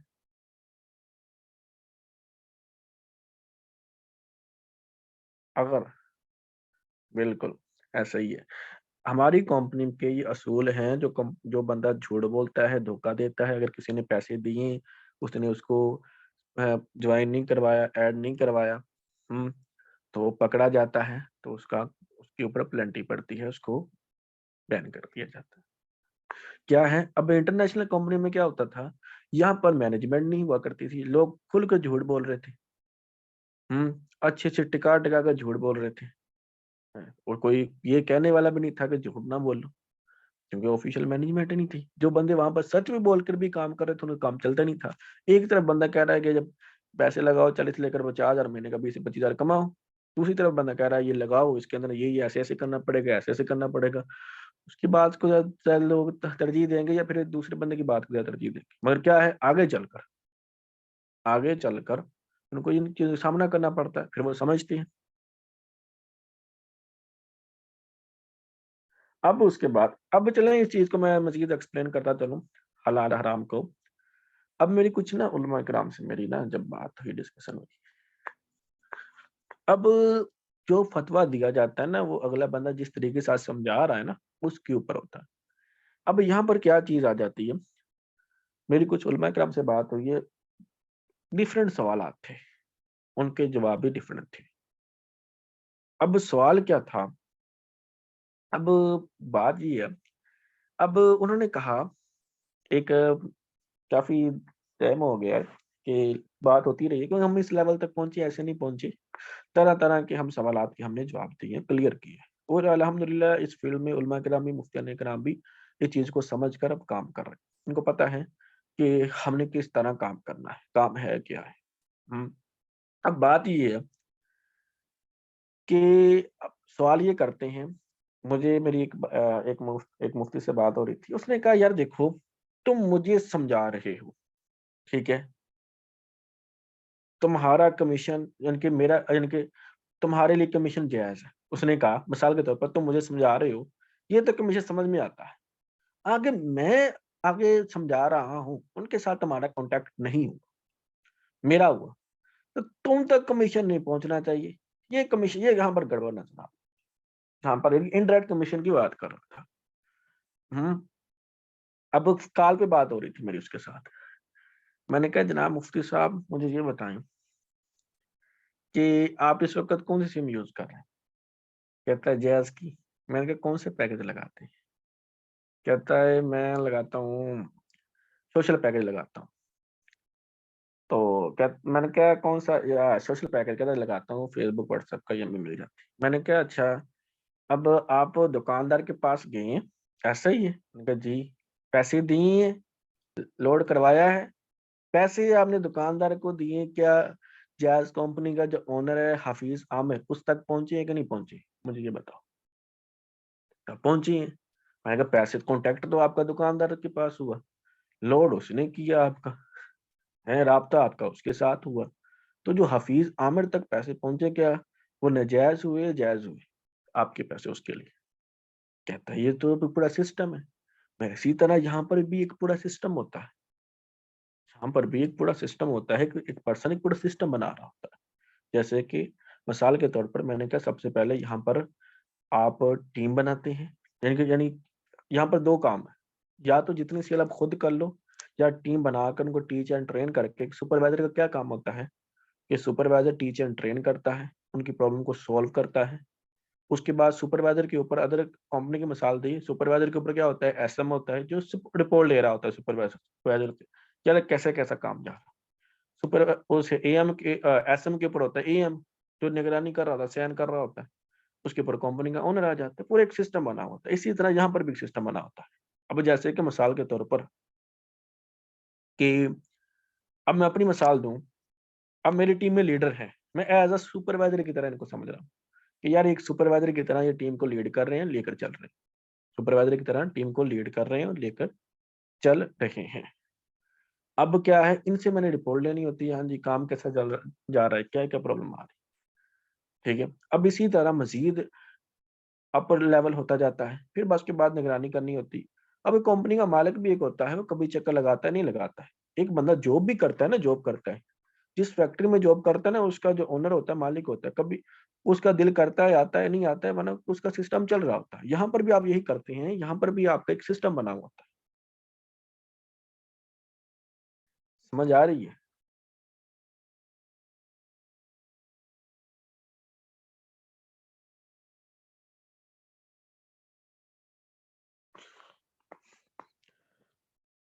हम्म। यहाँ पर क्या है, यहाँ पर भी आपका एक सिस्टम होता है। अब यहाँ पर ना थोड़ा सा मजीद इस चीज को मजीद एक्सप्लेन कर दूं मैं। यहाँ पर ना कुछ कह रहे थे, यार यहाँ पर जो शर्त है ना, शर्त, ये 3,000 की शर्त है, 7,000 की शर्त है, ये शर्त ये नाजायज है, शर्त लगाना तो जायज नहीं है। मैंने कहा मैंने कहा पहली बात ये है कि ये शर्त नहीं है, ये शर्त नहीं है। क्या हमारी कंपनी के ओनर ने ये कहा है कि ये शर्त है? तो मैंने कहा पहली बात है, हमारी कंपनी के ओनर ने ये नहीं कहा कि ये शर्त है। अब ये शर्त खुद बना लें ये अलग बात है। अब जैसे कि मिसाल के तौर पर मैंने कहा, आप जैज़ के पैकेज जब लगाते हो, किसी नेटवर्क के टेलीनॉर के पैकेज लगाते हो, उसमें बताया जाता है ये ये बंडल ₹100 में लगेगा, ये बंडल ₹200 में लगेगा, ये बंडल ₹300 में लगेगा। क्या ये बंडल आपका लेना है? क्या ये शर्त की कैटेगरी में वो आ रहा है? नहीं है ना। इसी तरह बंडल की प्राइस है, जितना यहाँ पर भी बंडल की प्राइस है ये बंडल इतने का, ये बंडल इतने का है, तो ये बंडल इतने का। हुँ। अभी इसी तरह मिसाल इसको मैं देता चलूँ, अब जॉब के लिए जो बंदा अप्लाई करता है, वहाँ पर फॉर्म रखा जाता है ना कि 500 का फॉर्म लो, अप्लाई करो, ये फिल करो, फिर ही आप अप्लाई कर पाओगे।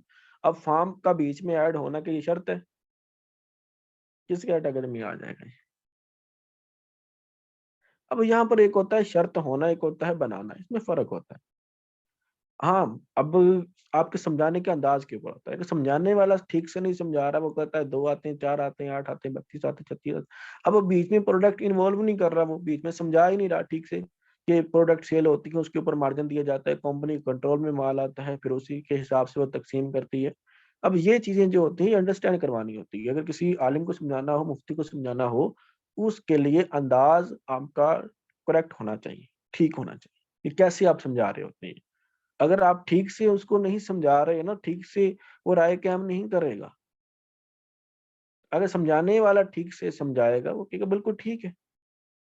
अब जिस अंदाज़ से अल्हम्दुलिल्लाह हम अच्छे से प्लान प्रेज़ेंट करते हैं, उलमा किराम को, मुफ्तियान किराम को कहते हैं, ठीक है काम। अब एक बंदा गलत सही तरीके से आज उसको प्लान प्रेज़ेंट ही नहीं करना आ रहा है, समझाना ही नहीं आ रहा, तो फिर वो ऐसे ही कहेंगे, ठीक है।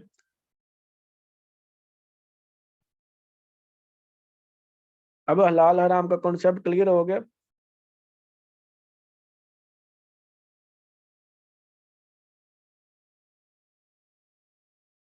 हो गया कॉन्सेप्ट क्लियर?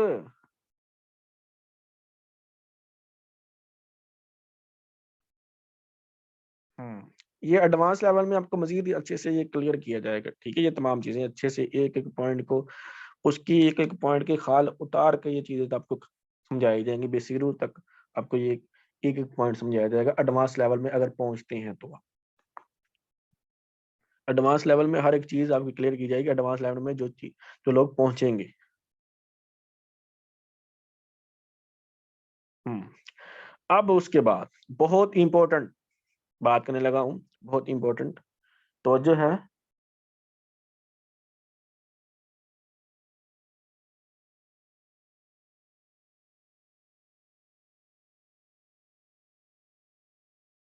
हुँ। आपने अपने वक़्त की कीमत निकालनी है, अपने वक़्त की कीमत निकालनी। आप सबसे जब पूछा गया है कि आप मंथली कितनी इनकम कमाना चाहते हैं, जो आप लाइफ़ जीना चाहते हैं उसके लिए, जो अपने घरवालों को जो खुशियाँ देना चाहते हैं, वो खुशियाँ देने के लिए आपकी मंथली कितनी इनकम होनी चाहिए? पहले आप मुझे ये बताएँ। जो आप अपने घरवालों को ज़िंदगी देना चाहते हैं, वो ज़िंदगी देने के लिए आपकी मंथली कितनी इनकम होनी चाहिए बताएँ? जो बात समझाने लगा हूँ ना, ये आपको समझ लें, आपका फ़ोकस जो है ना मज़ीद मज़बूत कर देगी। बहुत अहम पॉइंट समझाने लगा हूँ आपको।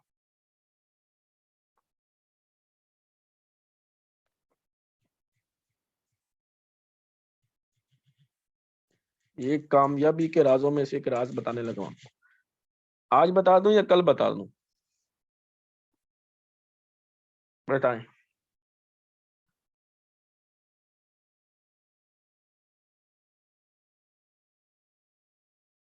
अब पता क्या है, मैं आपको बताता हूँ। इसमें एक बंदे का मैसेज आया है, सर मैं पैसे के लिए काम नहीं करता। ब्रदर, घर वालों को खुशियों देने के लिए ना जो चीज़ चाहिए वो पैसा होता है। अगर एक बंदा हॉस्पिटल में है ना, उसकी जान बचाने के लिए पैसा चाहिए। आप कोई दीन का काम करना चाहते हैं ना, तो मस्जिदें बनवाने के लिए, गरीबों की इफ्तारी करवाने के लिए, रमज़ान में गरीबों की बच्चियों की शादी करवाने के लिए क्या चाहिए? पैसा चाहिए। ठीक है? पैसे को सही समझा करो। ये हमारी सोच के ऊपर है, हम पैसे को किस डायरेक्शन में समझते हैं। जो अपने घर वालों को खुशियाँ देना चाहते हैं, अपने वालिदैन को खुशियाँ देना चाहते हैं ना, अब इंसान काम क्यों करता है? अब जो लोग कहते हैं ना कि ये पैसा ही सब कुछ नहीं होता, ये नहीं होता, हैं? अल्लाह ना करे कोई उनके हादसा हो जाए, हैं? पैसा उन्होंने कमाया नहीं, हॉस्पिटल पहुँच गए घर वाले, वो कहे इतना पैसा लेकर आओ, वो कहेगा पैसा सब कुछ नहीं होता, कहता जा फिर इलाज करवा ला, कितने पैसे मर्ज़ी। क्या है, यहाँ पर हर काम में पैसा लगेगा, हर काम में पैसा लगेगा। अगर आपने किसी की मदद करनी है, गरीबों की मदद करनी है, तो पैसे होने चाहिए आपके पास। जहाँ पर बुरी चीज़ें वजूद में आती हैं ना पैसों से, अच्छी चीज़ें वजूद में लाई जा सकती हैं, ठीक है? ये हमारे ऊपर डिपेंड करता है पैसों को कैसे इस्तेमाल करते हैं। जैसे कि आपके पास मोबाइल है ना, तो आपके ऊपर डिपेंड करता है मोबाइल को किस काम में यूज़ करते हैं, सही कामों में या गलत कामों में। एक एक जो छुरी होती है, छुरी, छुरी से सेब भी काटे जा सकती हैं, ठीक है? छुरी से रस्सियाँ भी काटी जा सकती हैं, छुरी से किसी की जान भी ली जा सकती है। ये हमारे ऊपर डिपेंड करता है वो छुरी को किस तरह यूज़ करते हैं। इसी तरह पैसा है, पैसे के ऊपर हमारे ऊपर डिपेंड करता है पैसों से हम क्या करते हैं। अपने वालिदैन की वो खुशियाँ पूरी कर रहे होते हैं, जो पैसों की कमी की वजह से हम खुशियाँ नहीं पूरी कर पा रहे।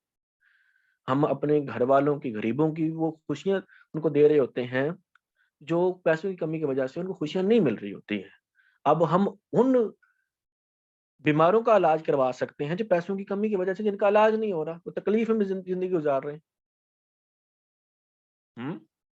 तो पैसा इसके लिए चाहिए। अब पता चला पैसा क्यों चाहिए?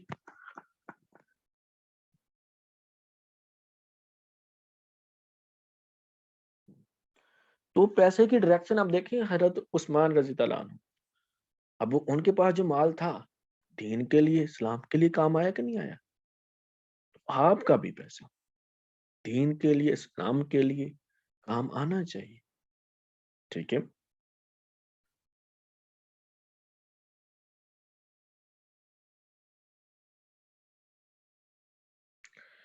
अब प्लान कैसे शेयर करना चाहिए, ये ब्रदर एडवांस लेवल में पहुँचेगा जो वो ही जानेगा। प्रोस्पेक्टिंग ये प्लान कैसे दिखाना है, किस तरीके के साथ प्लान दिखाना है, ऑब्जेक्शन हैंडलिंग कैसे करनी है, क्लोजिंग कैसे करनी है, ये एडवांस लेवल में जो पहुँचेगा, ये फ़िल्टर लगाए जा रहे हैं। जो टास्क कंप्लीट नहीं कर रहे हैं, ये जो टेस्ट में पास नहीं होंगे, वो एडवांस लेवल में नहीं पहुँचेंगे। ये स्पेशल फोर्स में का भी जो हिस्सा बनेंगे, उनको ही प्रोस्पेक्टिंग के हवाले से, प्लान दिखाने के हवाले से मास्टर बनाया। तुम हाँ, ये मैसेज आ रहा है मेंबर कम होने लगे हैं, तो कामयाबी भी तो क्या सबको मिल जाएगी, कम लोगों को ही मिलेगी?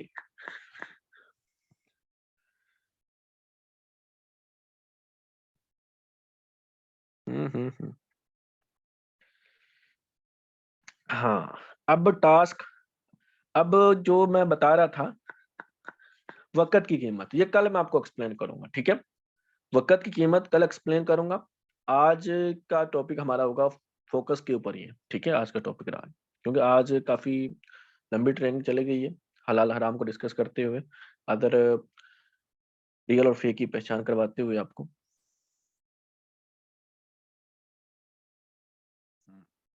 तो ये टास्क, ये क्राइटेरिया मुकम्मल करें, टास्क कंप्लीट करते जाएँ, स्पेशल फ़ोर्स का हिस्सा बनें, आपको बहुत कुछ बाकी है अभी। ये तो सिर्फ़ एक पन्ना है, अभी पूरी किताब बाकी है। ये तो समझ लें, ये 2% भी आपके साथ शेयर नहीं किया गया, जो चीज़ें आपको साथ शेयर की जा रही हैं। एडवांस लेवल में आपको बहुत कुछ सीखने को मिलेगा, ये आपका नॉलेज बनेगा, आपका एक्सपीरियंस बनेगा। आपको प्रोस्पेक्टिंग के आप मास्टर होंगे, लोगों से बात कैसे करनी है, कहाँ से बात शुरू करनी है, बात कहाँ पर ख़त्म करनी है, बीच में कौन-कौन से पॉइंट लगाने हैं, जहाँ पर उनका माइंडसेट बनेगा, क्लोजिंग की तरफ कैसे उनको लेकर आना है, ये तमाम चीज़ें एडवांस लेवल में ही आपको सीखने को मिलेंगी। तो ये क्राइटेरिया मुकम्मल करेंगे जो आपको दे रहे हैं जो टास्क।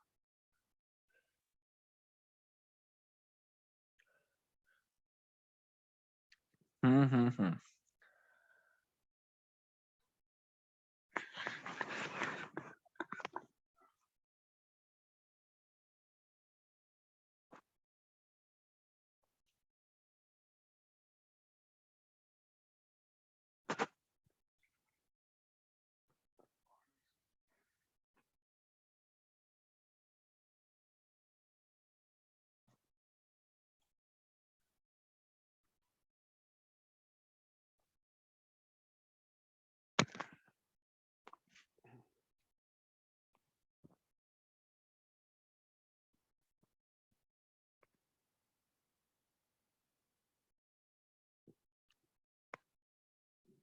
चलें अब आज की मीटिंग क्लोज करते हैं, ठीक है।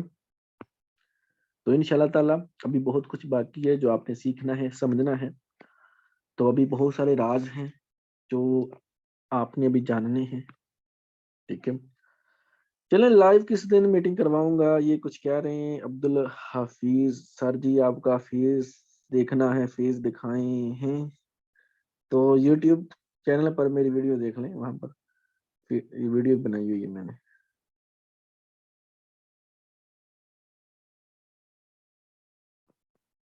चलो इंशाल्लाह ताला अब्दुल हफीज ब्रदर, जो आपको टास्क दिए जा रहे हैं ना, टास्क में से जो वीडियो आपको बताई जा रही है कि इस वीडियो, उसमें आप चैनल को विजिट करें, वहां पर वीडियो मेरी मौजूद है।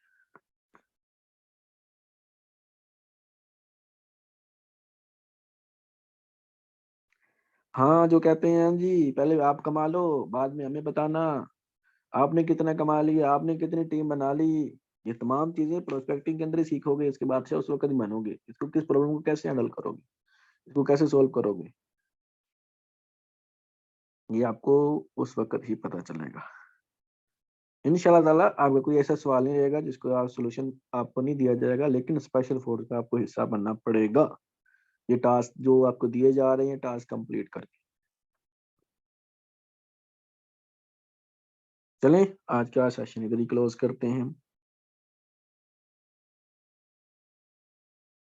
तो आज सारे टॉपिक्स का एक दफा ब्रदर, आज के टॉपिक जो रहा है वो हमारा फोकस के ऊपर रहा है, डेली रूटीन के ऊपर रहा है, important work, normal work, urgent work के ऊपर रहा है हमारा आज का टॉपिक। कि अपना शेड्यूल बनाना है कि आपका इम्पोर्टेंट वर्क कौन सी है, नॉर्मल वर्क कौन सी है, अर्जेंट वर्क कौन सी है। हम्म, और कौन कौन चीजें आपकी फोकस में दाखिल पैदा करती हैं, फोकस होता है क्या है। आज का जो टॉपिक है ये हमारा इसके ऊपर है, ठीक है।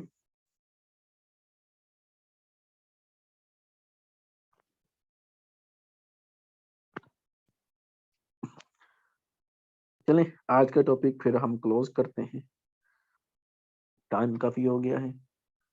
तो इंशाल्लाह ताला स्पेशल फोर्स का हिस्सा मैंने पूरी पूरी रात मीटिंग हुआ करेगी स्पेशल लोगों के साथ। जब तक आपके अंदर वो स्किल नहीं पैदा हो जाएगी ना, उतनी देर तक आपकी जान नहीं छोड़ेंगे। टेंशन ना लें, जो कामयाबी के जितने प्यासे हैं ना, उनकी पूरी प्यास बुझाई जाएगी। जो नॉलेज की जितने प्यासे हैं, पूरी उनकी प्यास बुझाई जाएगी। लेकिन हमें अलग करना है, हमने गधे और घोड़े को अलग करना है।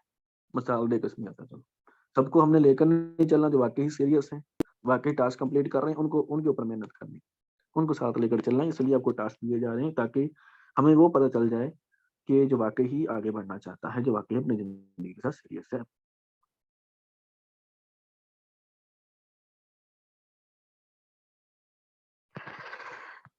हम्म फोकस की डेफिनेशन दोबारा रिपीट कर दूं। अब आपको दोबारा रिपीट कर देता हूँ। फोकस उसको बोलते हैं अपने फोकस को ज्यादा टाइम के लिए किसी काम में रख पाना। अपने फोकस को किसी काम में, किसी जगह में ज्यादा देर के लिए टिका पाना, रख पाना फोकस कहलाता है। इंशाल्लाह आगे चलकर आप फोकस मैनेजमेंट भी समझेंगे, अपने थॉट्स मैनेजमेंट भी समझेंगे, टीम मैनेजमेंट भी समझेंगे। टीम मैनेजमेंट उस वक्त समझेंगे जब आप थॉट्स मैनेजमेंट समझेंगे, फोकस मैनेजमेंट समझेंगे आप। ये आगे चलकर आपको ये तमाम चीजें सीखने को मिलेगी।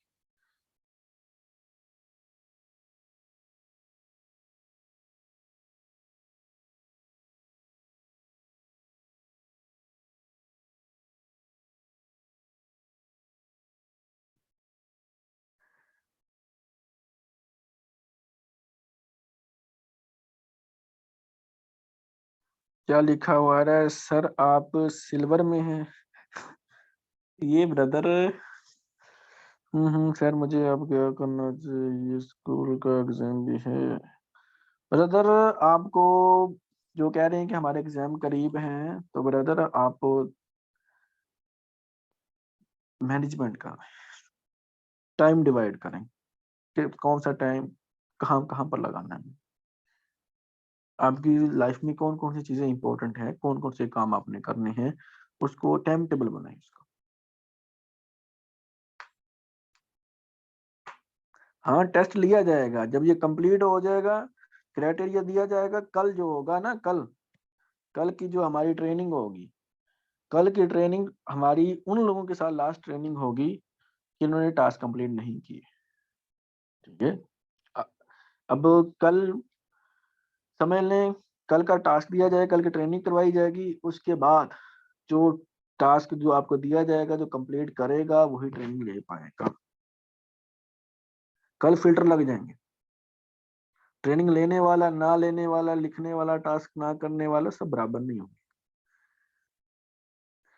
टेस्ट में ब्रदर जो कुछ आपको सिखाया गया, समझाया गया, जो सवाल दिए गए, इसके ऊपर ही आपका टेस्ट होगा। तो इसलिए अच्छे से तैयारी करनी है। आपका फाइनल टेस्ट मैं लूंगा, ठीक है। तो कोई ऐसा बंदा बचेगा नहीं जिसका टेस्ट नहीं होगा, सबका टेस्ट होगा। जो जिसका टेस्ट होगा उसको ही आगे लेकर चलेंगे, उसकी एडवांस लेवल की ट्रेनिंग करवाएंगे, उसको ही ये एक्सपीरियंस उसका बनाएंगे।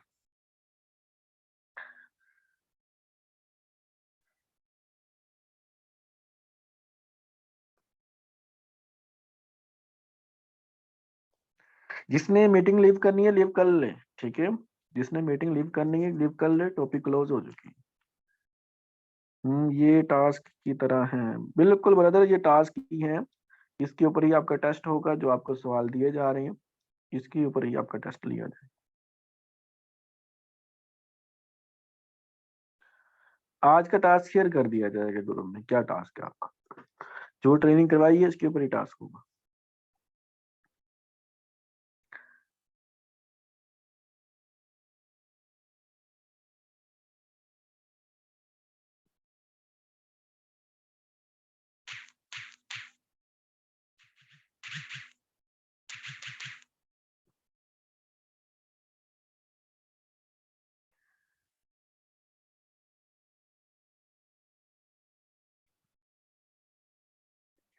जी ब्रदर, जूम पर टेस्ट होगा। टेस्ट जो होगा ना, फाइनल टेस्ट जूम पर होगा। मैं किसी का भी माइक अनम्यूट करवा के सवाल पूछ सकता हूँ, जो सवाल हमको दिए जाएंगे।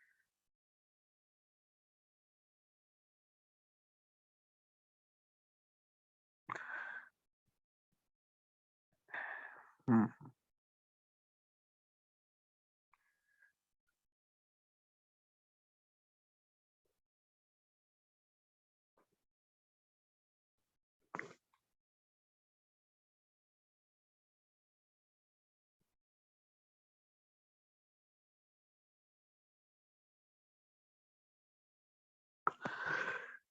अगर एक इंसान किसी काम को करने के ऊपर आ जाता है ना, तो उसका रास्ता भी वो तलाश कर लेता है।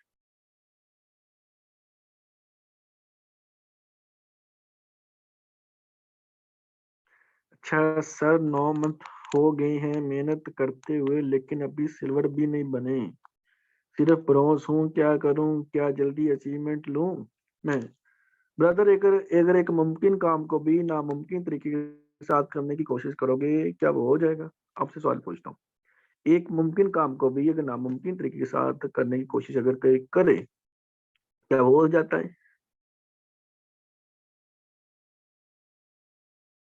नहीं होगा ना। तो एक्शन सही ले, चेक करें कहाँ कहाँ पर मिस्टेक होगी है।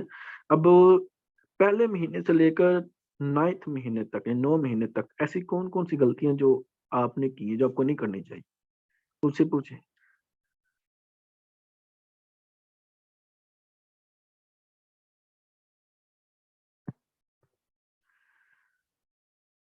हम्म। ये तमाम मसले मसाइल हल हो जाएंगे। ये जितने भी मसले मसाइल हैं ये तमाम हल हो जाएंगे। अब कोई मसला वगैरह आता है ना, मसाइल वगैरह आता है, डाउनलाइन से नहीं आपको उसका सोल्यूशन मिलेगा, अपलाइन। तो कोई भी मसला मसाइल, कोई प्रॉब्लम हो, डाउनलाइन के साथ शेयर नहीं करनी। डाउनलाइन यानी कि जो आपकी टीम का हिस्सा है, उनके साथ प्रॉब्लम शेयर नहीं करते, बल्कि उनकी प्रॉब्लम सॉल्व करते हैं। अगर आप उनकी अपलाइन, अपनी प्रॉब्लम अपनी अपलाइन से सॉल्व करवाते हैं, अगर आप सॉल्व नहीं कर पा रहे। जी जी, रखेंगे। फिजिकल मीटिंग वगैरह भी होगी, फिजिकल मीटिंग वगैरह भी रखेंगे।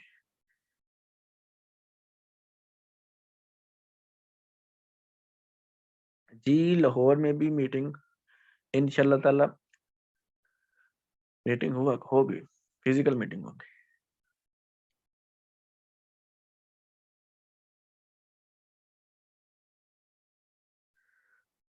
हम्म, जुबैर सर, कल की मीटिंग में इकोनॉमिक्स की कंप्लीट डिटेल देनी है। ब्रदर, इकोनॉमिक्स के हवाले से जो डे 2 था टास्क, वो इकोनॉमिक्स की पूरी डिटेल दी गई थी। उसके अंदर कौन सी चीजें जो अभी तक आपकी समझ में नहीं आई, वो आप मुझे बताइएगा। हम्म, उसमें से क्या सवाल है? ये पूरा कंप्लीट मैसेज नहीं किया।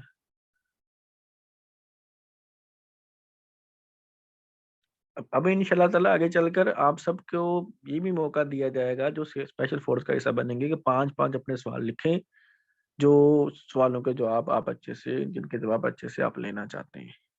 वो सवाल आपके जो अंदर चल रहे हैं वो आप हमारे सामने रखेंगे, उनके सवालों के जवाब दिए जाएंगे। हर उस पर्सन को मौका मिलेगा जो स्पेशल फोर्स का हिस्सा बनेगा।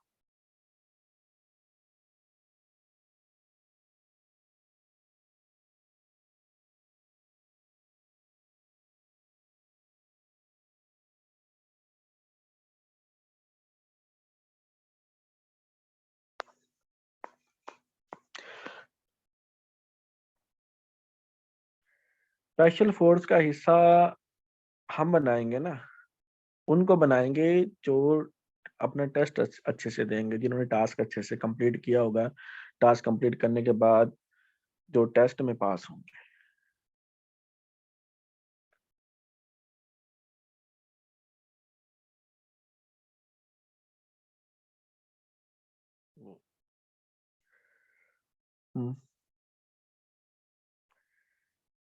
हम्म, सर, क्या मैं पर्सनली कॉल कर सकता हूँ?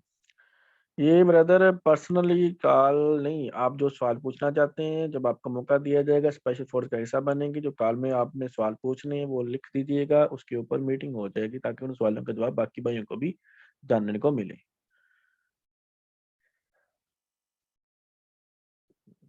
जी जी, नंबर भी दिए जाएंगे। सर,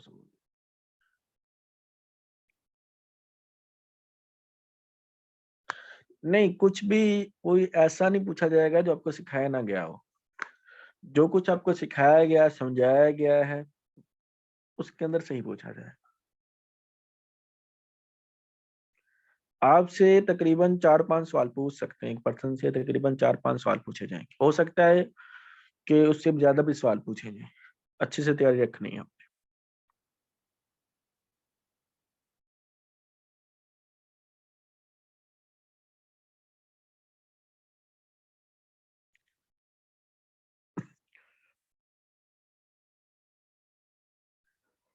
तो अच्छे से तैयारी करेंगे तो नहीं भूलेंगे सवाल। अच्छे से तैयारी करना ना, एक होता है भूल जाना, एक होता है तैयारी ना करना, इनमें फर्क होता है। हमें पता चल जाएगा ना कि सवाल भूल गया है या तैयारी ही नहीं की। आपके आंसर से पता चल जाएगा हमें।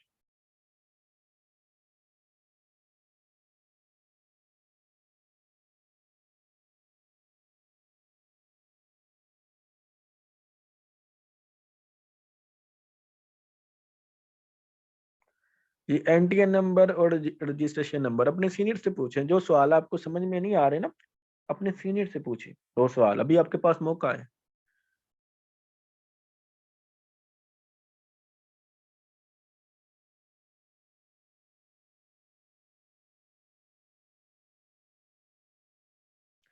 मीटिंग एंड है, ठीक है। जिसने जो जाना चाहता है वो चला जाए। अगर किसी ने कोई सवाल पूछना है, कोई प्रॉब्लम किसी को आ रही है, वो कर ले। ये तकरीबन 10 बजे क्लोज कर दिया जाएगा। ये 4 मिनट रह गई।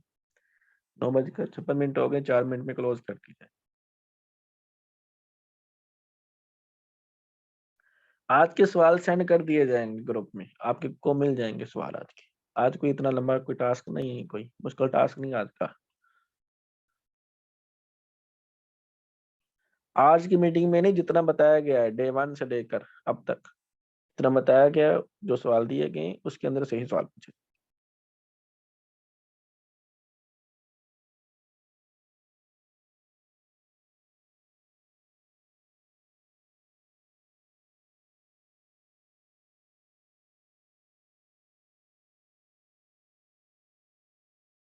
जी बिल्कुल, जो टास्क दिए गए उनके अंदर से ही सवाल पूछे जाएंगे।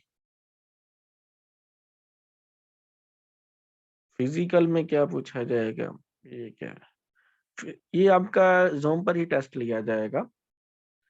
पहले टेस्ट आपके सीनियर लेंगे टेस्ट, उनमें से फिर फाइनल टेस्ट मैं लूँगा।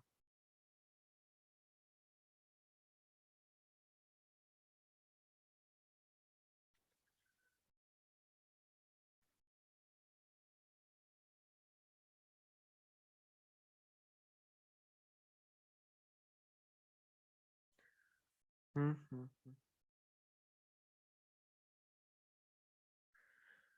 जो उस फ़ोर्स के लिए सेलेक्ट नहीं हुआ, तो ब्रदर वैसे ही होगा, वो सीरियस कैटेगरी में काउंट नहीं होगा कि वो आगे नहीं बढ़ना चाहता। ठीक है? ज़िंदगी जीने का मौका सबको देती है, आपको भी सबको मौका दिया गया है। अब वो जो सिलेक्ट हुआ वो कैसे हुआ? उसने मेहनत की है, इसलिए वो सिलेक्ट हो गया। आप भी मेहनत करें, आप भी सिलेक्ट हो जाएँगे।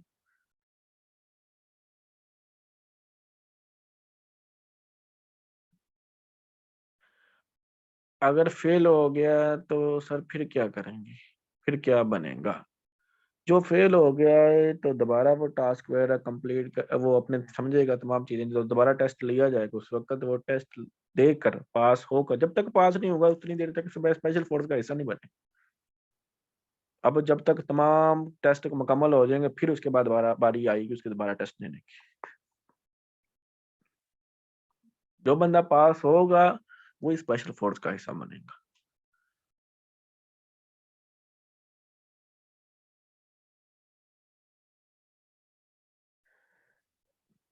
हुँ, हुँ।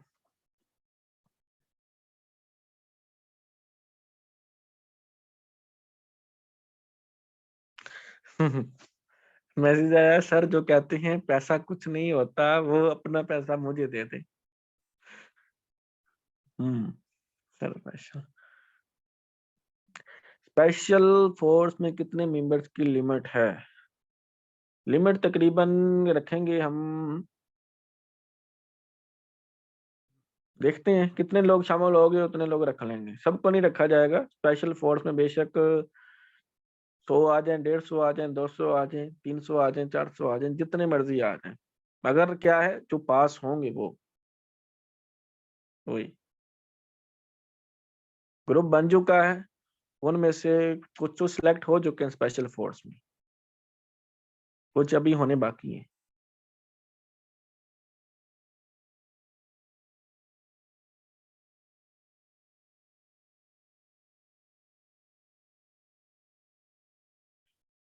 हुँ,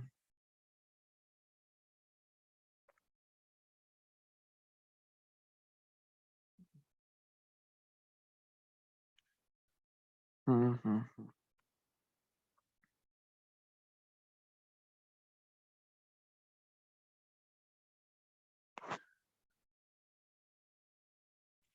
चलें ठीक है, आज की मीटिंग में क्लोज़ करते हैं, टाइम काफ़ी हो गया, मैसेज काफ़ी पड़े हुए हैं, तो सबके मैसेज रीड भी नहीं होंगे।